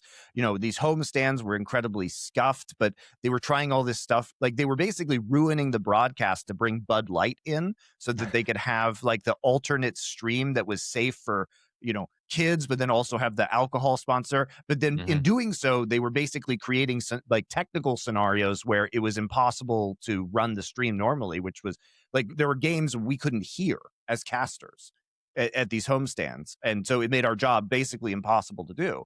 But the executives, especially the people that were hired directly to oversee this underneath Bobby Kotick, refused to tell Kotick the truth about what was going on. Well, they were happy getting paid. They didn't know anything about the league, and they didn't care. Like I talked to these people, they didn't know anything about video games. Yeah, they were just happy to get the bag, and that was their whole personality. It felt like when we talked to these people, Yeah, some of the most empty, greedy people I have ever encountered. Yeah, I mean, it was a big reason of I think why we left at the end of that year is because like I just didn't want to work under those people anymore, and like I'm like, this isn't esports. This doesn't feel good. This isn't people that I want to like associate with anymore. And like, I was still offered a good amount of money for 2020, to come back and do all that stuff. And like, hindsight is 2020 to use that term. Right. And like, sure, it would have been nice to like get that after the pandemic started and do everything from home and all that. But I didn't care at the time. I was so fed up with the league that I turned down like 6 figures to go at 100% on my own, freelance with no plan whatsoever. And it's not like I had a ton of savings in the bank either. And maybe I'm not smart for doing this. I'm probably not. But like, I've always kind of like been that way where it's like, I don't care about the risk. I never got into this for the money anyway. I will trade 6 figures for 0 figures to get out of this like corporate bullshit, and that's what I did. And things have been kind of wild since then, but I don't regret leaving the league for a minute, for the sake of like my soul, like my bank account didn't turn out better for it, that's for sure. But like, by the way, the thing I you feel guys like I made saying, the decision I had to make, The thing you're saying about how essentially no one could ever just tell Bobby Kotick sort of like, the Emperor. It was the biggest problem, problem, mate, for sure. Right? If people don't realize, that's even like a famous thing that's often forgotten when people talk about the Soviet Union, is people look at Joseph Stalin, right? And all the terrible things, but they don't understand. Even if he'd had the best intentions in the world, he could never, ever have managed a whole country, because the premise goes that when he had certain ideas and you had to meet certain quotas, you could never go to him and go, listen, boss, didn't make it, actually. You just be killed immediately or put in a gulag. So every person constantly was just lying and gaslighting him that, like, it's working or it's just delayed or something. And so it's the same thing. If all the information going up the chain of command like that to one central person is not even vaguely reality, that person then also can't make decisions. They can't then, like, figure out the authoritarian problem. Yeah, you just get caught in, like, you're painted into a corner until eventually you're just a guy off in a room with no connection. Well, by the end of 2019, Monte and I were told to just show up and cast. And like we were told they didn't want our opinions on anything else anymore. Just show up and cast the games. And that was really the moment where it was like, all right, well, this isn't what we moved halfway across the globe for. We moved to try to be part of something that would genuinely make the esports industry better. We believed in that bright future, right, where everyone was paid fairly, things were growing, things were profitable, sustainable, and it just was not that. It was as far from that as you could possibly get. I mean, back to Duncan's point as well. You see, it's never it just comes from one direction. It's two directions. He's right.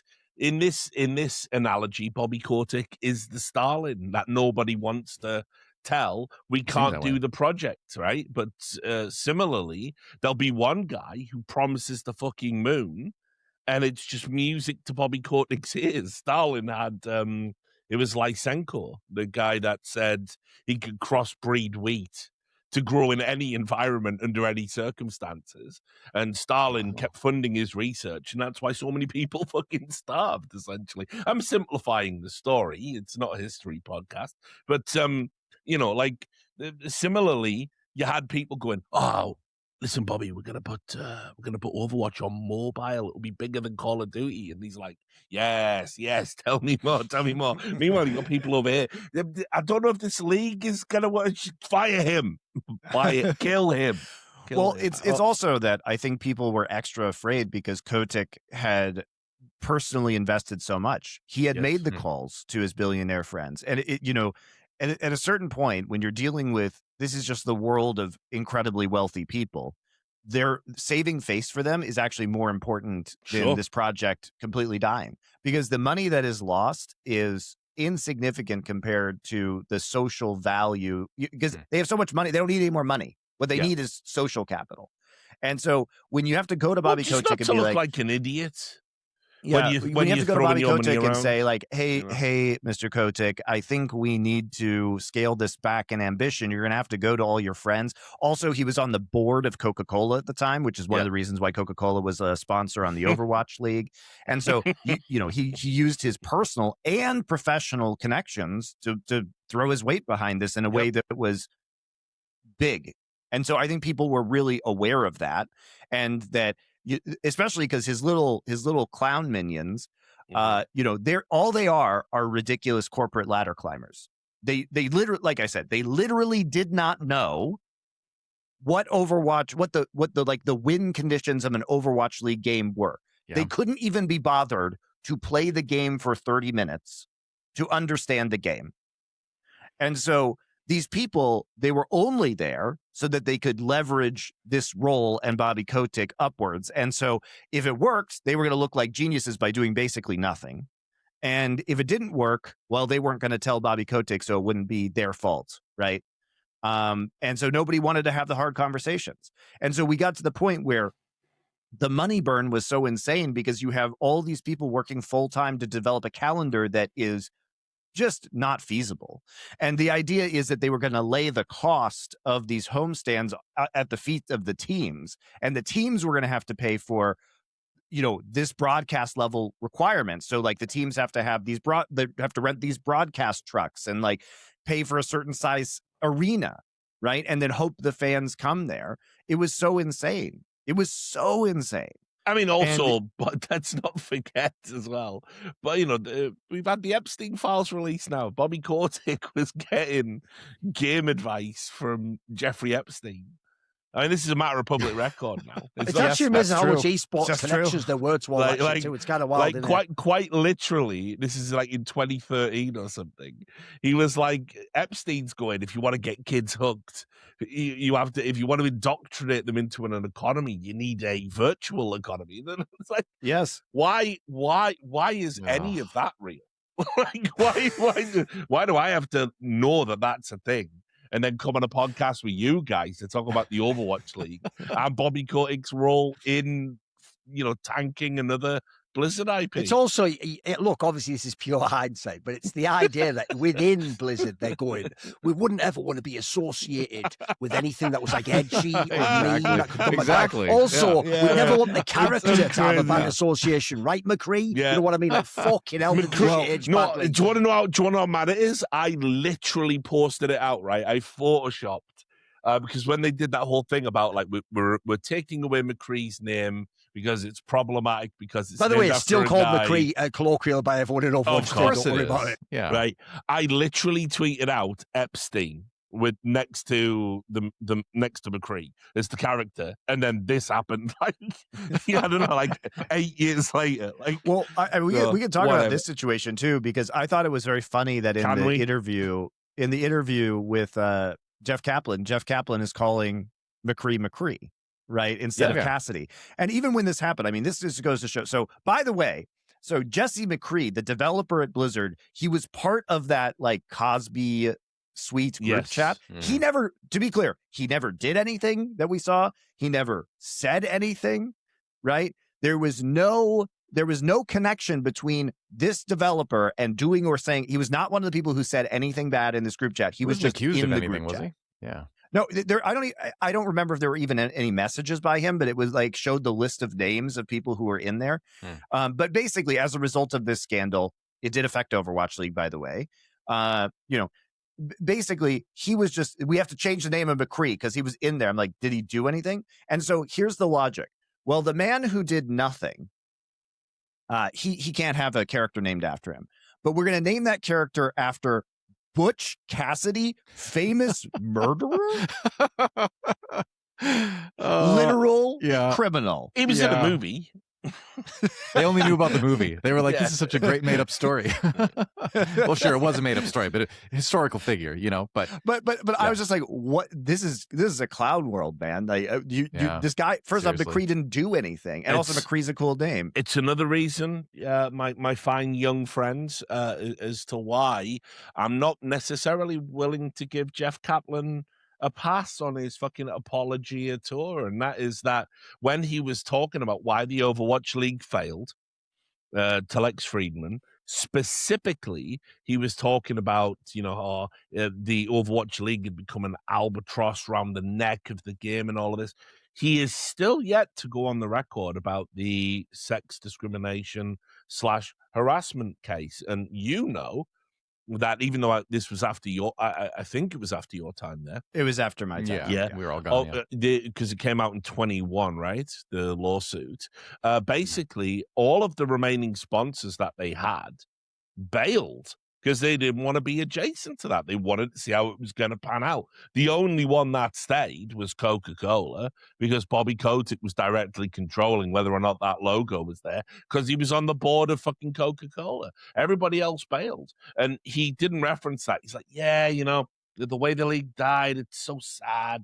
Like corporate interests, and I got told if the game didn't start making money, I was going to be responsible for 1,000 people being laid off. It was the biggest fuck you in my life. It's like, was there anything else going on during that time, Jeff, in the company that you are now distancing yourself from somewhat conveniently, but when you worked there and all these things were happening systemically, you didn't notice?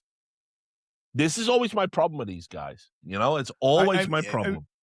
And look, I do think that whole issue with the like Cosby suite. Now, obviously, if you actually but looked it's more into than that, that. you It's know, breast milk disappearing from the fridge. Yes. It's But I'm cameras just in saying, the toilets, guys. It's so- women being driven to literal suicide. I agree with all of this. Yeah, I know you do. However, Did the people at Activision Blizzard not know this is going on?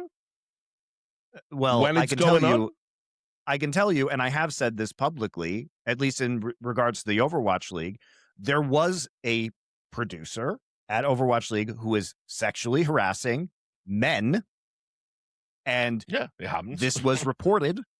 It happened at an Overwatch League event where everybody was there and knew about it, and this person was told to stay away from another person, and yet continued to have these two people continued to have meetings together. The person who was sexually harassed, despite the fact that they were promised that wouldn't happen, and everybody knew about it. Was the producer fired? No. Period. I was there for that. That happened. Yeah. I went in and had conversations myself with people about it at Overwatch League, and I said, "Hey, this is fucked up. Do something about it." And it was ignored. So, I mean, how can I take any of this seriously? Like, Jeff's out there, man, you don't know what it was like. It's like, no, I'm pretty sure I do, actually. And I'm pretty But sure. this is why, and it also with Riot, I mean, this happened with Riot too, Yeah. and their like discrimination scandal is Yeah. that one bad thing, and I have said this repeatedly about esports being operated by the devs, is that any dev scandal then just fucks the esport for no reason. Mm-hmm. Yeah. Well, I mean, sometimes the esport is the fucking vector. That's where the young people are coming into proximity with the executives a lot of the time.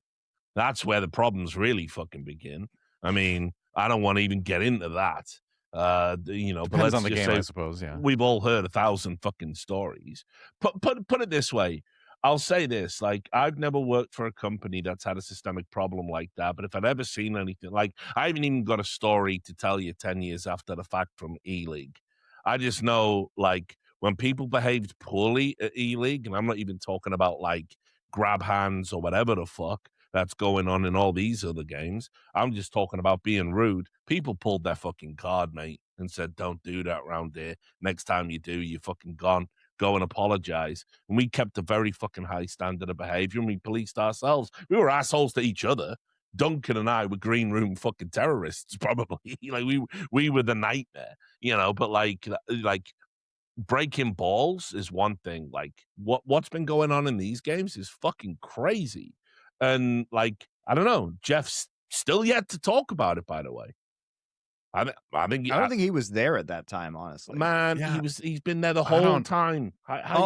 Historically, yeah. I don't feel like I know enough about the situation to contribute anything worthwhile to that part of the conversation. Yeah, but that's what I mean. Like, You're ostensibly freelancers. I'm talking about these guys, like these high level executives. They walk away from these companies and then go, "You'll never guess what these executives were doing." Well, hang on, right? Like, you had the same key card, right? You could get into the same suite. You saw the same shit. You were at the same meetings. You went to all the same events. How did you miss all of this? I'm pretty dialed in. If I see something bad happening, a lot of people, blamed. Again, Duncan and I, we were meant to have noticed Maniac when that was going on, right? We were meant to have spoke out about that. Never happened at any event I was at. We weren't at the events. Yeah.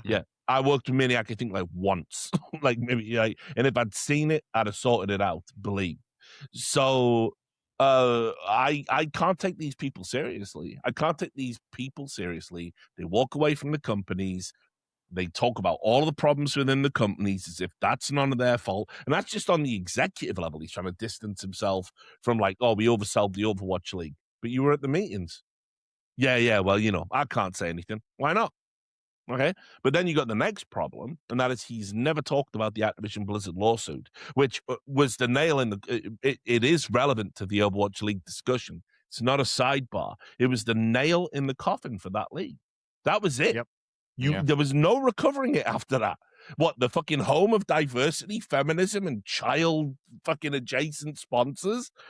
Like Sour Patch Kids and cereal and all this stuff and No, gone. You are never recovering from that. So, and those sponsors also probably, because I know enough about corporate America now, they probably cynically used it as an excuse to walk away and didn't really give a fuck about any of it anyway. Yeah. Yes, I mean, Very I almost performative certainly at the think end of that the day. Yeah. Yeah, I think that the performance of the league itself would have caused many of them to look for any excuse to get out of their contracts and the deals that they had. You know, it's the same thing that happened with Honda and Team Liquid recently. Like, I just don't.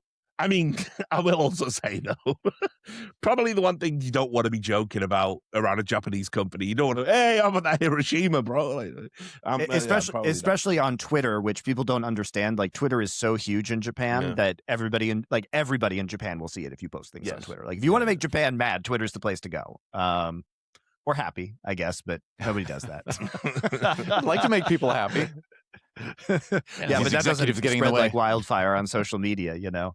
But you know, and there was like a real backlash, I know, in Japan against Honda for that. But at the same time, true.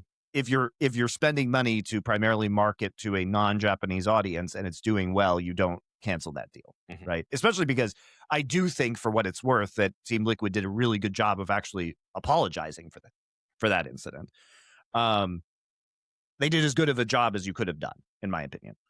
But anyway, I do think a lot of these sponsors were probably looking for an exit strategy because this wasn't what they had paid for. And especially during the pandemic, like, you know, everything got scaled back. But the pandemic, like you say, Richard, I do think saved Overwatch competitively. But because had they gone on, like, the monetary losses of the plan that they were concocting, and these losses would have been mostly on the teams. The teams were going to absorb this. These teams would have spent tens and hundreds of millions, probably hundreds of millions of dollars, if we're going to be honest, across all the teams. Yes. To make this plan work. And there is no way you make the money back. Well, Zero. I mean, don't even get me started into the other aspect of this, right? Because just to put a pin in that part of it, how dare you go on a 5-hour podcast talking about the success and failures of the Overwatch League and not mention the disgraceful behavior of your own company that you were a major player in. I just can't even imagine being that shameless. I don't give a fuck if you all like the guy. I'm just saying that, like, you know, like, okay, I worked for Breitbart for 6 months. I ain't never heard the end of that shit. And maybe I shouldn't, and maybe that's fair, and maybe that's fucking reasonable. I got to apologize for, like, Steve Bannon existing. Right? So what? Like, Jeff Kaplan can go on a 5-hour fucking podcast and sit there and go, man, all this crazy shit just happened to the Overwatch League. As you guys know, the playoff push is starting. Also, March Madness is finishing up right now. So there's plenty of sports in America, and there's no better way to cash in on the action than with Prize Picks, where it always feels good to be right. Every bucket, every dime, and every win means more when you're playing on Prize Picks. So don't pass up your next shot with Prize Picks and get $50 instantly in lineups when you play your first $5. It's really easy to play, guys. You just pick more or less on 2 to 6 player stat projections. If you get your picks right, you could cash in. And you can pick from all your favorite sports and esports, as you guys know. You can pick more or less on kills in Counter-Strike or League of Legends, Valorant. They have esports in there. So if you're following along with esports, you can play on Prize Picks as well. There's also a new feature called early payouts. If your player gets off to a hot start, you now have the option to cash out those winnings before the game even finishes. So lots of options on Prize Picks. It's also available in all 50 states, so you can play anywhere in America. You can download the Prize Picks app today and use code Horsemen, plural, HORSEMEN, to get $50 in lineups after you play your first $5 lineup. That's code Horsemen to get $50 in lineups after you play your first $5 lineup. Prize Picks. It's good to be right. I've got a question for you, right? This is a purely clarified one. I'm not accusing anyone. I'm with you, Richard. Look, I would obviously leave a job. I would say, fuck you to my boss, whatever. Correct. But would Monte and DoA, do you know this? What do you think that would be covered in some sort of like an NDA where he wouldn't be able to speak about it? I don't know. I that's why I've been so hesitant about saying anything with this, because like I just don't know. Shit, like though. Like I said, I just don't know what I should say about it, because like I want to be fair to him, right? I mean, if team, because I can't recall hearing anything. I can't recall hearing anything happen within Team 4. And if things are as siloed as they seem to be sometimes between the teams, like it could be that he would just was not ever encountering this personally. I don't know for sure, so it's hard for me to really say. The problem with this is that Jeff had been at Blizzard for so long and he was in high-level positions from his time in World of Warcraft that it is almost inconceivable that he was not aware of some of this. Yeah, right? That's true. I'll also say this. There's another person in that conversation also should carry some blame. Fucking Lex Fridman. Homie, you're doing the rise and fall of the Overwatch League, and you're the guy who was like, right, Kanye, now it's your 1-hour struggle session about anti-Semitism. Oh, but you magically couldn't Google and find out that during this time period there was a he giant was so out of his element in this within interview, Blizzard. to be fair. You know, why is he not asking He was that so question? out of his element in this but like that's the whole point. Is it's not even just about Overwatch League. Like it's a small part of it is it's about Jeff's entire career, and that the whole point of the revelations that came out of Blizzard was that this had been going on for like decades. Right. Right. This wasn't a new thing. And it was especially amongst the OG members of Blizzard, like this whole group. By the way, I will just mention, Monty, we do BlizzCon, actually have right? a 4 Horsemen episode about this actual topic where we go into all the specifics, Yep. I'm pretty sure, don't Yeah, we? we do. Yeah. We do. I mean, I'm obviously, I'm just trying to dial in to like one of the things I hate. I detest it is the way that just by virtue of walking away from something well after the fact and then coming out and saying, well, this was bad and that was bad. It's like still never spoke about the lawsuit. Still, I mean, and by extension, still never condemned it. I'm not even saying he has to. Right? Like, whatever. I'm not going to compel your speech.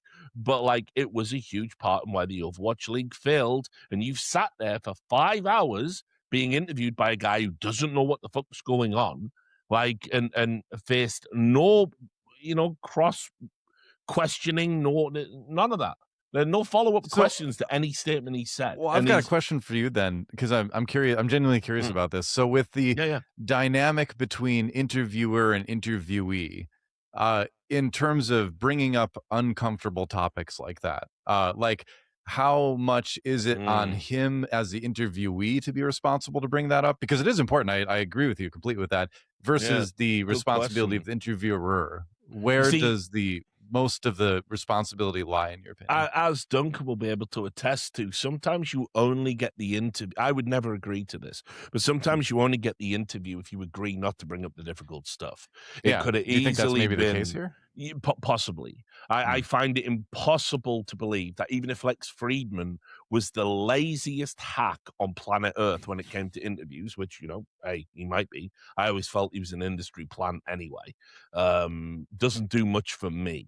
But let's just say that he wasn't that. Well, I mean, if I Google Activision Blizzard, I just did it. I just Googled scandals, Activision Blizzard. The AI gives me as the first thing frat boy culture and harassment. Yep. Like literally the AI doesn't play it. Unfortunately, it was such a big deal for them. It's not something they're going to be able to escape for a while. They have to pay $35 million if people don't know. Yes, yeah. I mean, and by the way, that was very generous.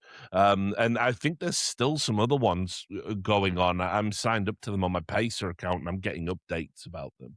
Some are litigating against Bobby Kotick specifically, I believe, some against the company. So, so there's that aspect to it. You might have agreed, look, I'll come on the show and I'll talk for 5 hours and I'll keep going, but the minute you bring that up, I leave. Could have been a thing. Equally, by the same token, I think you've got to be prepared. You can't just let your interview subject spew bullshit. That doesn't help anybody. It's like, I have to know if you're lying to me before we do the questioning. Otherwise, what's the fucking point? And I'm not saying Jeff's lying. It's like I say, it's a lie by omission. It's just very strange to me that he talks about all of the corporate pressure of the Overwatch League. Well, okay, now's your opportunity to talk back about how all these suits fucked you over because they were engaged in all this negative behavior.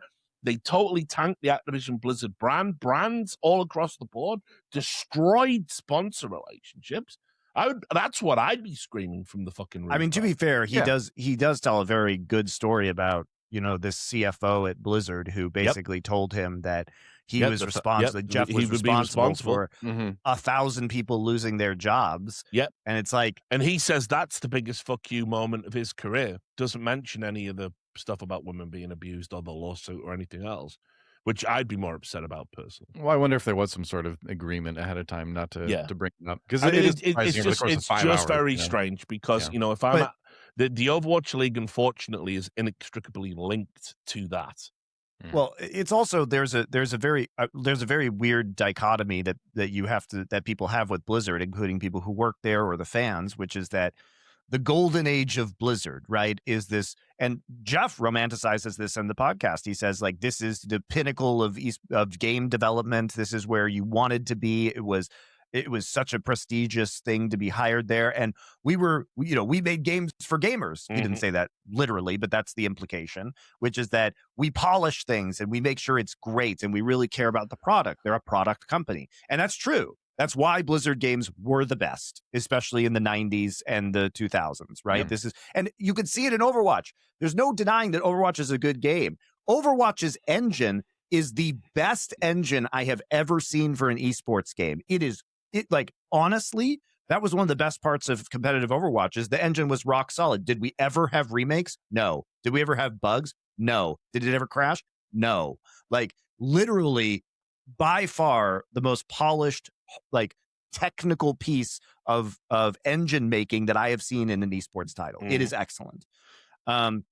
The art design, amazing for Overwatch. The actual gameplay of Overwatch is very fun. Now, we can argue as to a spectator experience, but there's no denying. And also, just the packaging and the polish made Overwatch a cultural phenomenon when the game was released. Yeah. This was where you would see people wearing Overwatch merch just walking around the streets normally. I mean, I remember this was so pervasive at the time that Kyler Murray, when he was the #1 pick for the Arizona Cardinals, was wearing an Overwatch League t-shirt, like at the combine or whatever.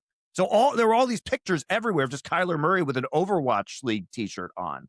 And by the way, did they ever do anything with that? Of course not. Did we tell them? You specifically tell them to do something with it? Oh yeah. They were told. I did. Yeah. And also, the person who I think was driven the most insane by that was actually Mr. X, who was like, what are you guys doing? Because he's a huge sports fan. He's like, look at this. This guy loves it. It's free advertising. Fucking do something. He was basically running down the hall screaming about it, and they didn't do anything.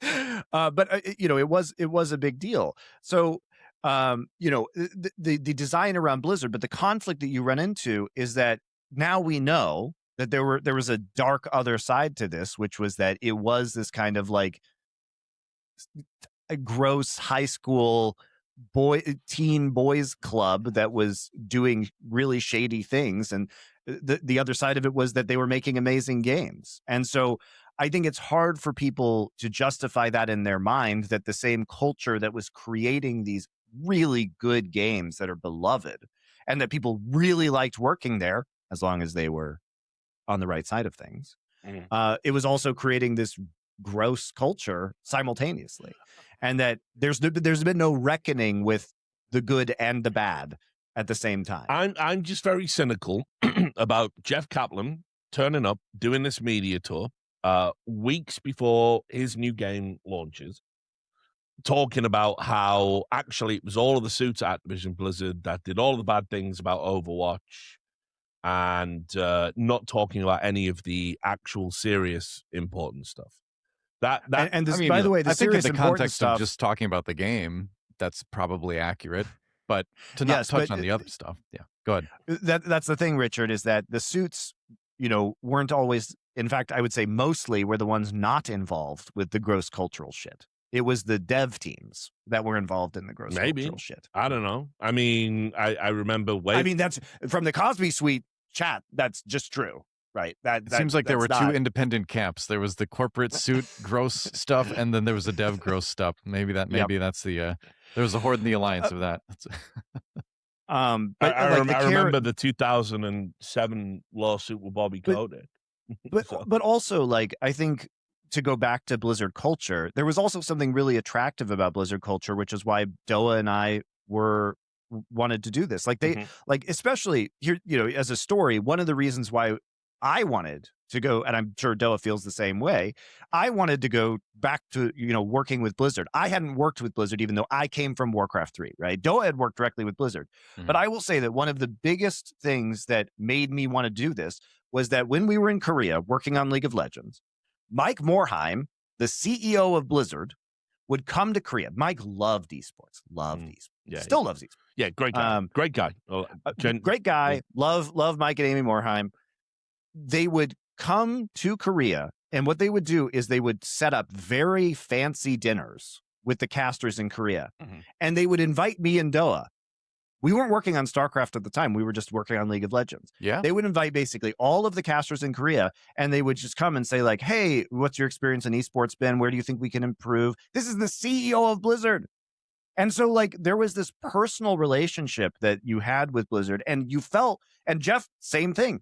It felt like Jeff really cared. And I believe Jeff really cared. When he asked us for feedback, it didn't feel like he was blowing us off or just trying to, make us feel good. He was very thoughtful in the way he responded to things. But it's like, if the comparison to Riot, where we were treated like absolute shit, like I would go to World Championships and they would have an after party for Worlds, and they wouldn't let me go because I was not a Riot employee. I was not allowed to go to the party of the event that I had just worked on for a month. And the other side of the coin was Mike Morhaime being like, hey, can you come out to dinner tonight and we'll just talk about esports? Like it was night and day difference between working, with these two companies. Yeah. Blizzard, I would say in my esports career, I definitely had the best treatment as a caster from Blizzard. And that doesn't forgive all the ways they messed up StarCraft 2 competitively and all the other things with that, WCS and everything. But like, as far as my personal interactions with development teams and just, again, like the treatment from like Mike, just it's very different from my experience with literally every other video game company that I've worked with. So there is that, I guess.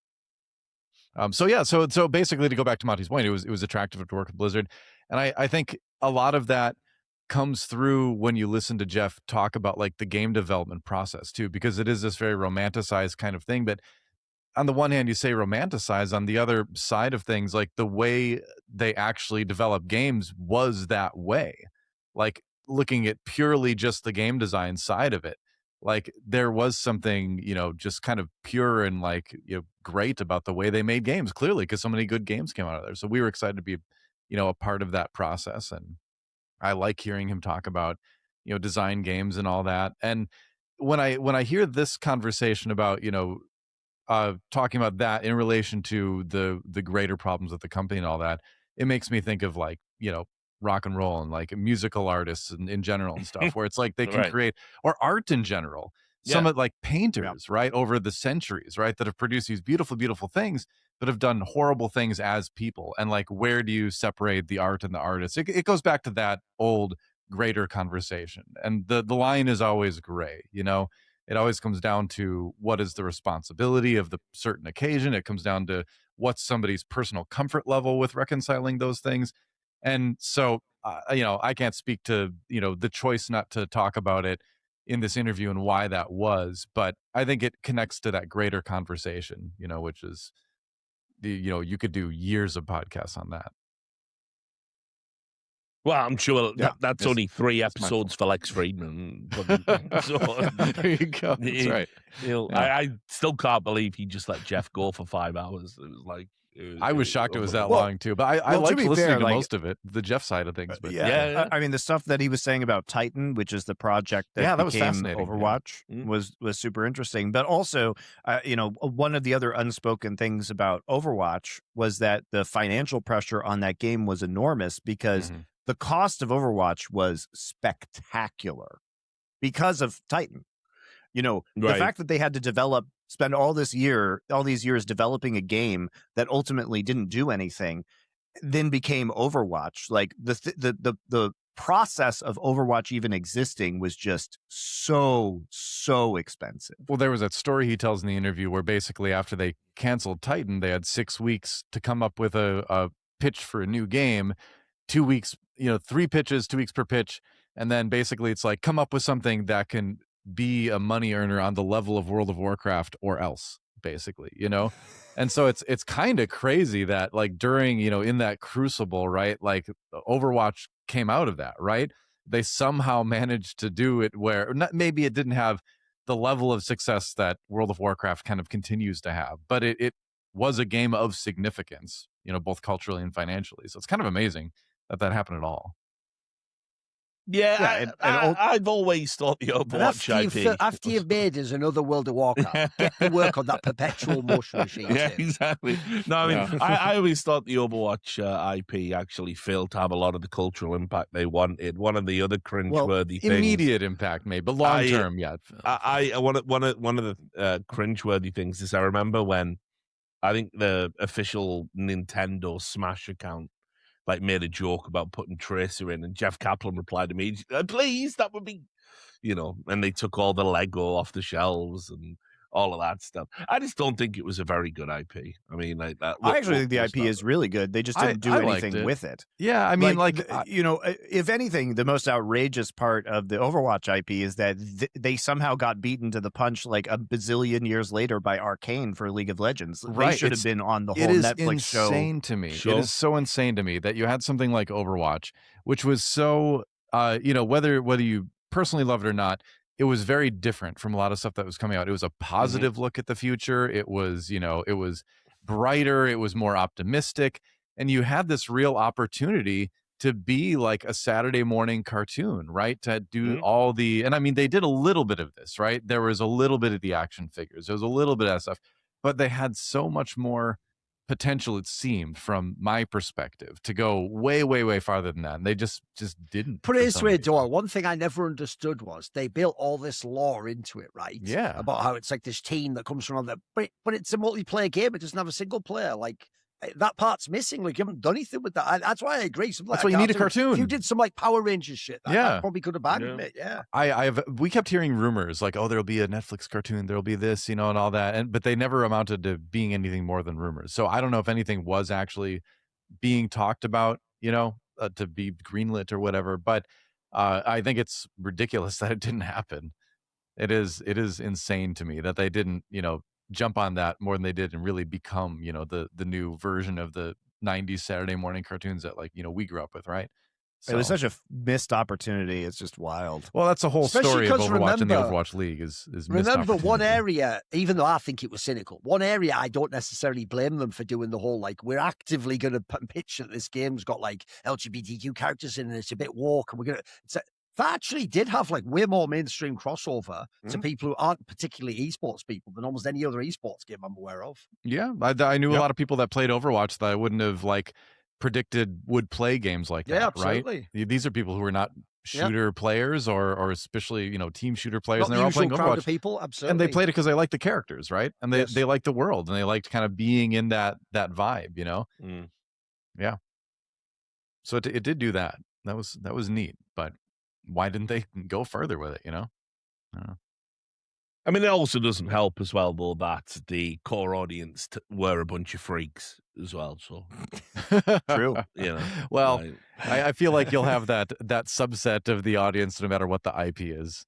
Also, isn't the ultimate punchline? We're okay in CS. So. If we're going to reference some of this for a reason, man. If we're going to reference some of these things, think of some of the themes of this episode, of things like the incredible puritanical standards on one end, the things you can't do or say. We're going to be really safe again. The ultimate punchline of the Overwatch League is, and it just ended up being run by the Saudis. Exactly.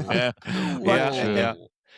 And exactly. Let's just wait up. Bill Cosby, Saudis. But this is the sad story of where Overwatch competitive is today, is that you can tell that all of this was just fake bullshit to begin with, because this can't happen unless Blizzard allows the IP to be used, and yet here it is in Saudi Arabia at the Esports World Cup. People, Overwatch isn't over. I still always see on the social. So it still does it to this day. There's still a bunch of them still around. It just exists in a bubble somewhere.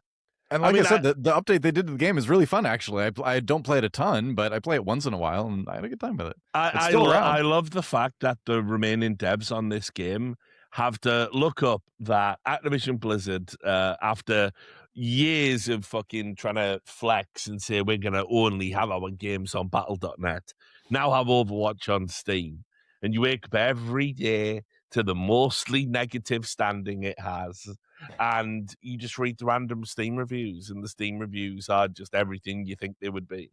They're hilarious. It's like 0.1 hours, the porn is better. It's just that it's like, it must just how anybody could be excited about working on this project now is beyond a joke. And there was, I mean, there was the Steam charts for Overwatch are actually quite good. I just looked at it right now. Well, yeah, because of this recent update. There's 72,000 people online on Steam. You know, that's not counting BattleNet.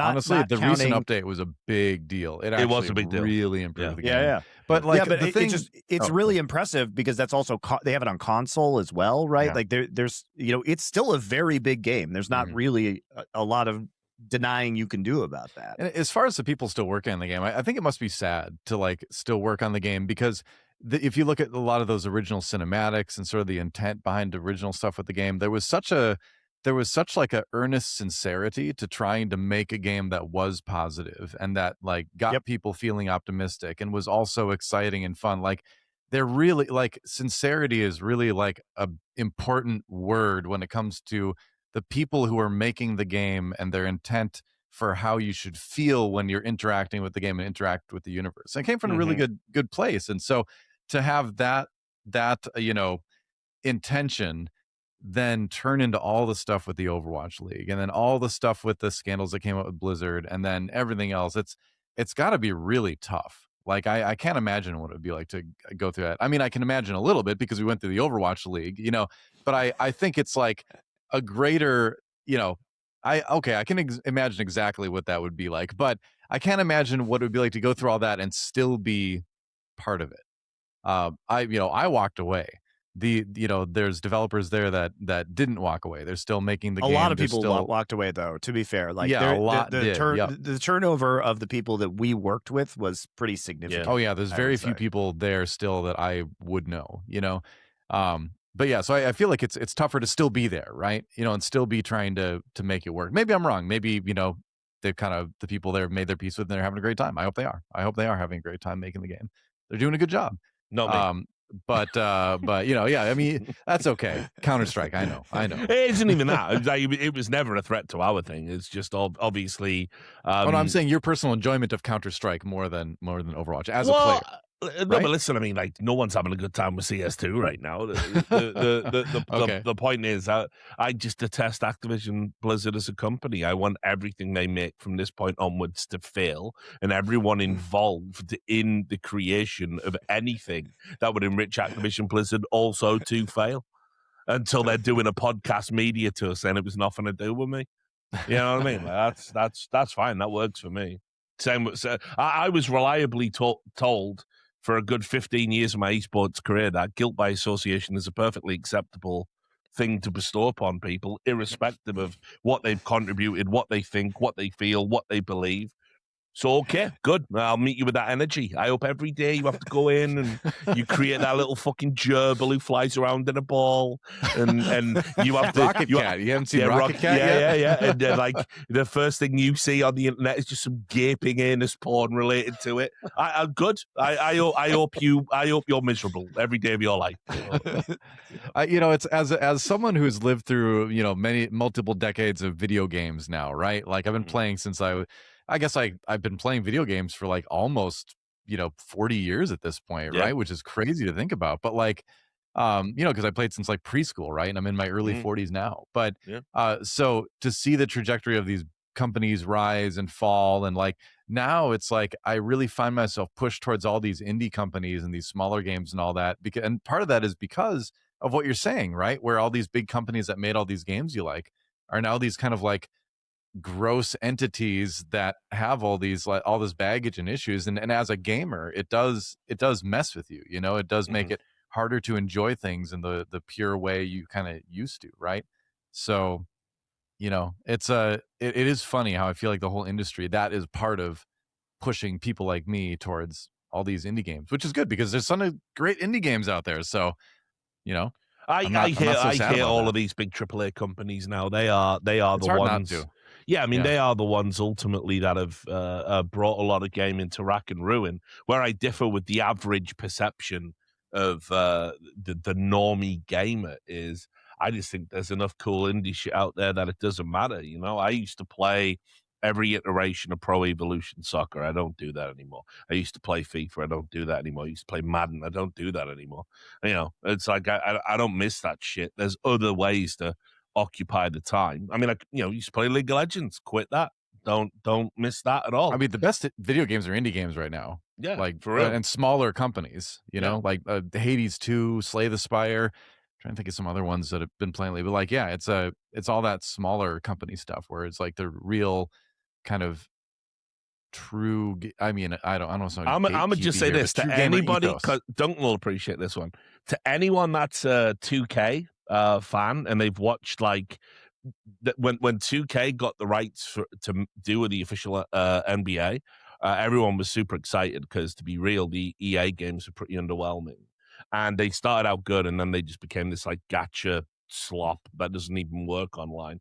I've been playing this little pixel game called fucking Hoopland, which is also a hilarious title. It makes it sound like I downloaded it by accident. Looking for someone else, but it is great. It's little pixelated. You build your stars up and you unlock stuff, and you can start with the college careers and bring them through. Sick game. I had a lot of really enjoying it. Haven't connected to basketball in a long time. Would never play a 2K NBA game ever again. Obviously. My last one was NBA Jam Tournament Edition, so it's there been you go. It's been a minute for me. It's been a hot minute, right? So that's what I mean. I just think, like, unfortunately, you know what Jeff's talking about with Suits ruining IPs because we need. Like, I can't even imagine like the pressure of create something that's culturally impactful, relevant, profitable, has longevity. All of these things, and do it now, or it's also we lay off it's 1,000 also people is crazy. I mean, I talked about this on a video essay I made for the LFN Gaming channel, so you guys can head on over there and check that out. But it's basically a industry report by Matthew Ball, who talks about revenue and all of the business stuff in 2025 on games. And the problem is that the revenue for gaming is just entirely flat. Like costs have gone up because expenses have gone up via inflation, basically, and other mechanisms in the West. And you're paying all these people California salaries. So people may not understand how much money this actually is, but these pay packages for top devs are like $200,000, $300,000 a year per dev. You know, if you count like the cost of health insurance, and you know, it's certainly lead developers are probably clearing $500,000 maybe. You know, these are expensive people. There's no doubt about that. And so the gaming industry effectively is in competition now. It's not even with games. The thing is that young men. So this is I think the most shocking aspect of this report is that young men between 18 and 35 are much more likely, as we might expect, than an average person, so someone who is not a male 18 to 35, to play video games, right? That makes sense. That's the main demographic of gaming. However, they are also even more likely, compared to the average person, to do crypto trading, sports betting, be on OnlyFans. And so the competitors for gaming with the core gaming demographic are winning, but they're not even games. Yeah. They're not. So they're just people just not playing games. Like the core demo is simply less likely to play games than engage in these other behaviors. So the competition for entertainment time.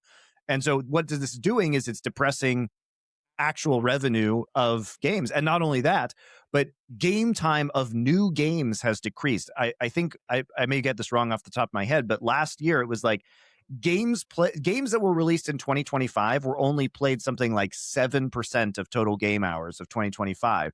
And games that were older than 6 years old, or were franchises that were older than 60 years old, so like Call of Duty, was like 45% of game time. So people are just playing older games, or games that are part of series that have already been released, like COD, Assassin's Creed. That also makes sense if you just look at hardware costs these days, right? Sure. If your PC's dog shit, I can't play the latest ray tracing fucking nightmare. But I've got to play this something that is 5 years old. This is, you know, people will focus on other reasons, but I think really the reason why a game like High Guard fails is because if you why didn't we do an episode on that? That would have it's not too late. Okay, but the reason why you can have these conversations, but about, well, it's not a good game. But like the core issue is this: competitive gamers are already playing competitive games, so you have to make a game that is good enough to pry them away from what they're already playing, and they might already have skills from Counter-Strike. Like, if you're playing League of Legends, are you really going to go play start over in a new competitive game? Think of all the investment you've put as a player into these games. Exactly. Yeah. You're just going to go back and play League, or you're going to go back and play Counter-Strike or Apex Legends or whatever the fuck it is you're already doing. So in order to have a new live service game at this point in time, it's a zero-sum game that you're competing with other competitive games for the competitive gamer attention. So you have to make something that's so good that it's going to take away, people are going to willingly switch. And I think that's very far-fetched. People just won't do it. And people, at this point in time, people are siloed. And I think the other thing too is that if you're a hardcore gamer, you look at the cost of new games, like you say, Richard, look at the cost of new hardware, and you're like, but I have 100 games in my Steam library that I haven't played yet. Why don't I just go play those? Or like, I want to replay a game. There was a game that was released 10 years ago that I heard good things about. I haven't played it. It's on sale for $3 on Steam. Which one? That's a game. Oh, I thought you had a specific. But here's an example. I saw this the other day on Steam on sale. It was a package that has BioShock Remastered, BioShock 2 Remastered, and BioShock Infinite for $11. Wow. Man. Shame BioShock Infinite alone is worth double that. Shame BioShock is the most overrated gaming franchise of all time. Look, Richard, that's not the point. Is it worth? Are those 3 games worth $11? Yeah. The answer is yes. Yeah. I mean, put it this way: like, here's what you really want to be focusing on, because obviously it's been a hack fest. So Jeff Kaplan's doing the rounds on a podcast. So Jason Schreier has to fucking come out on Blue Sky and talk his fucking shit as well. And he put what do they call them on Blue Sky? What are they called? The clouds, thought clouds. I don't know. He put one out over on there where he said that like the average AAA game these days costs $300 million or more, sometimes much more, and that's where we're at within the industry. Now, just for context, though, like I don't think people, unless you're an existing legacy franchise like a Call of Duty or an EA Sports game, most people ain't signing up for the slop. Like it's as simple as that. These days, people are more interested. Like for context, Arc Raid is $75 million, and it made profit. Like I think as of 2026, it's closer to $500 million profit, and it'll keep going too. Yeah, well, of course, yeah, because they're finally going to build a fucking end game into it. So it's like, look, obviously there are problems with like people, because people don't know if it's going to be a hit or not when they create it. They don't have, everyone says we got a 5-year plan, we got a roadmap. Those roadmaps fucking cut off real quick when you don't make any money on day one. Hi God, same shit. But what my point is here is like Activision Blizzard is going to have inherent advantages because of the franchise thing. Like I'm sure the new Diablo 4 expansion is going to go great. Diablo 4 is a good game, by the way. Overwatch is seeing its time because people will come back to it because they already have investment. It's lucky they shit the bed over at Path of Exile. That's all I'm going to say. They're very lucky with that. Just as Diablo 4 is getting good, Path of Exile 2 is dropping the fuck off. So very fortunate. But the point is that a lot of the interesting dev work is now being done in Eastern Europe and China and Southeast Asia, because it's cheaper. Like you can't keep running these studios where games cost $300 million to make. And so much of that is just people getting paid outrageous amounts of money because they live in California, and they have to have an office in California, which like, it's like, okay, you guys are going to get wrecked by the Chinese. Wrecked. I just don't maybe I'm just not getting it, but I don't understand why we can't have more successful gaming companies popping up in other metro areas around the U.S. Like, I mean, I like the Twin Cities. It's in Minneapolis. You know the answer to that. It's because all of these people already live in California. It's move. It's cheaper. The executives, they don't want to leave. They have families. I want to leave. They don't. Sure. I don't want to be in LA. But my point is like, it's the same conversation that goes around with Riot. Why is the LCS in LA? Why? Yeah. Because they The executives want it to be in LA because they like living in LA and they make a lot of money, so they don't care. But until these things really start failing, and they are starting to really fail, you can't spend $300 million for a game because the number of sales you have to do to get your $300 million back is not realistic. Well, especially when, you know, all the online market side. I nearly did a funny and said the multiple online market stores. Looks like Epic's about to go under. So you've got Steam are taking 30%. Yes. So if you sell a $70 game, you get $49 back because they take $21, which is, you know, and then you have to multiply that by enough to actually just cover the cost of the game. The number of sales you have to do is enormous. To be a truly successful game, Monty, you have to be a mad genius like that motherfucker that made Dwarf Fortress, and just everything you do is you are either asleep or developing the game, and you develop a game so insane that everybody wants to play it, no matter the learning curve. I mean, this is the same story that we've seen time and time again. It's like, I forget the name of the guy who did like Super Meat Boy, or Jonathan Blow who did Braid, or the guy who made Concerned Ape, the guy who made Stardew Valley. I can't get past Mugenics being a fucking popular game.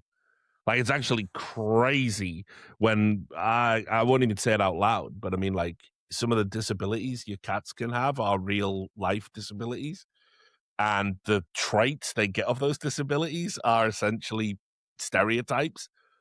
What is this game? I've not heard of this game. You've never heard of Mugenics, bro? No. Like, oh my God. Get out. Yeah, get out of here. What? How? What should I have? Yes. Yes. I'm out of touch. But yeah, gamer now, I guess. We'll let you look it up. But it's wild. And a bestseller. Made a fortune, sold millions like within 48 hours of being released, as it should. It's a great game. But that's what you have to do to make profit, I think, these days from games. I think the days of like the big tent new IP, in that sense, I guess it's a good way to round out the episode. One thing you have to give Overwatch maybe a little bit of credit for was it was potentially the last semi-successful big tent AAA new IP release, especially for multiplayer games. Yeah, by the way. Yeah, I think like a lot of the other new ones have sort of just failed. Yeah, that's probably true. So, I mean, good for them. They tried, and look, we're an international police force, except all cops are bastards. So, the dichotomy. They play as the Talon characters too. There's your alternative. Hey, listen, if that volley bear skin's getting people triggered, I can't work with Diva, unfortunately, in a stupid sexy cop outfit. So, but not too sexy though, right? No, obviously, because that would be the male. No, gaze, you don't want to. So. No, yeah. So. It's just that I'm attracted to the mecha suit. I'm a transhumanist. So I heard about those people in love with Rich their cars or something. It's like that, but it's yeah, exactly. Right, there it is. I think we've done that's a great Four Horsemen, right? We covered all the bases. You tell me. I'm new here. I just think there's a lot of information that people lack about the start of the Overwatch League and what it was versus, because it is really easy and accurate to clown on what it became, but it's important to note that I do think that Jeff's interview is correct in that it just ballooned out of control. Like it never had to be the thing it became, and it was, as far as when we signed up, it was never intended to be that thing. So it was really bizarre for us to watch that from the inside as well. Yeah, it really honestly kind of killed my love of esports to a certain extent. My time with the Overwatch League. Like after that was done, I did casting stuff, but I definitely didn't have anywhere near the passion I had before as like for the game and for just esports as a concept and all that. And like, that's not esports' fault, right? It's all this stupid crap that happened, with the Overwatch League. But yeah, like I've never felt the same way about esports since then. So, I still like games, but I kind of lost. I lost the belief in the dream. Now my dream is for all of esports in totality to burn to the ground, and then wait for a while, and then let totally different people start to build it up again. That's, I think, the true best and brightest future for esports is for the current world to just go away. Agreed. 100%. There you go. I mean, we are very much aligned in that regard. I feel that way about cinema too, to a certain extent. Yeah. We need Overwatch to be really the way all esports go, that they just essentially die and fizzle out and become, I don't know, incubators for pornography, and then eventually you're taking a lot farther than me with that, but it's... no, I know, I know exactly what you mean, Eric. So as long as they're mech suits, right? Yeah, exactly. As long as it's mech suits. No, but I mean, like, obviously, you know, we say it all the time on this show. It's like this iteration of esports is fucking whack. It's over, man. Yeah, like the party is over. I agree. This era of esports is over. It's dead, but it doesn't know it yet. You know, if you think esports is going to get better from here, it's not. It was fortunately great, Counter-Strike will always be its own thing. Some things will always endure. Yeah, like that. But that's because Counter-Strike's always been able to kind of exist independent of all these other like shenanigans that have happened in the industry for the most part. True. What industry? What am I talking about? There's no esports industry anymore. Like if there ever was, it was in the early 2010s where companies like, you know, OGN and NBC were, you know, succeeding and you know, MLG, right? Yeah. Like if there was ever a real esports industry, it was around then. Because like once the developers came in, then there's no industry anymore. Then it's just a badly executed marketing exercise. Yeah. I rest my case. Correct. Oh, that. We'll see you next time. Till then, esports to lend to ask.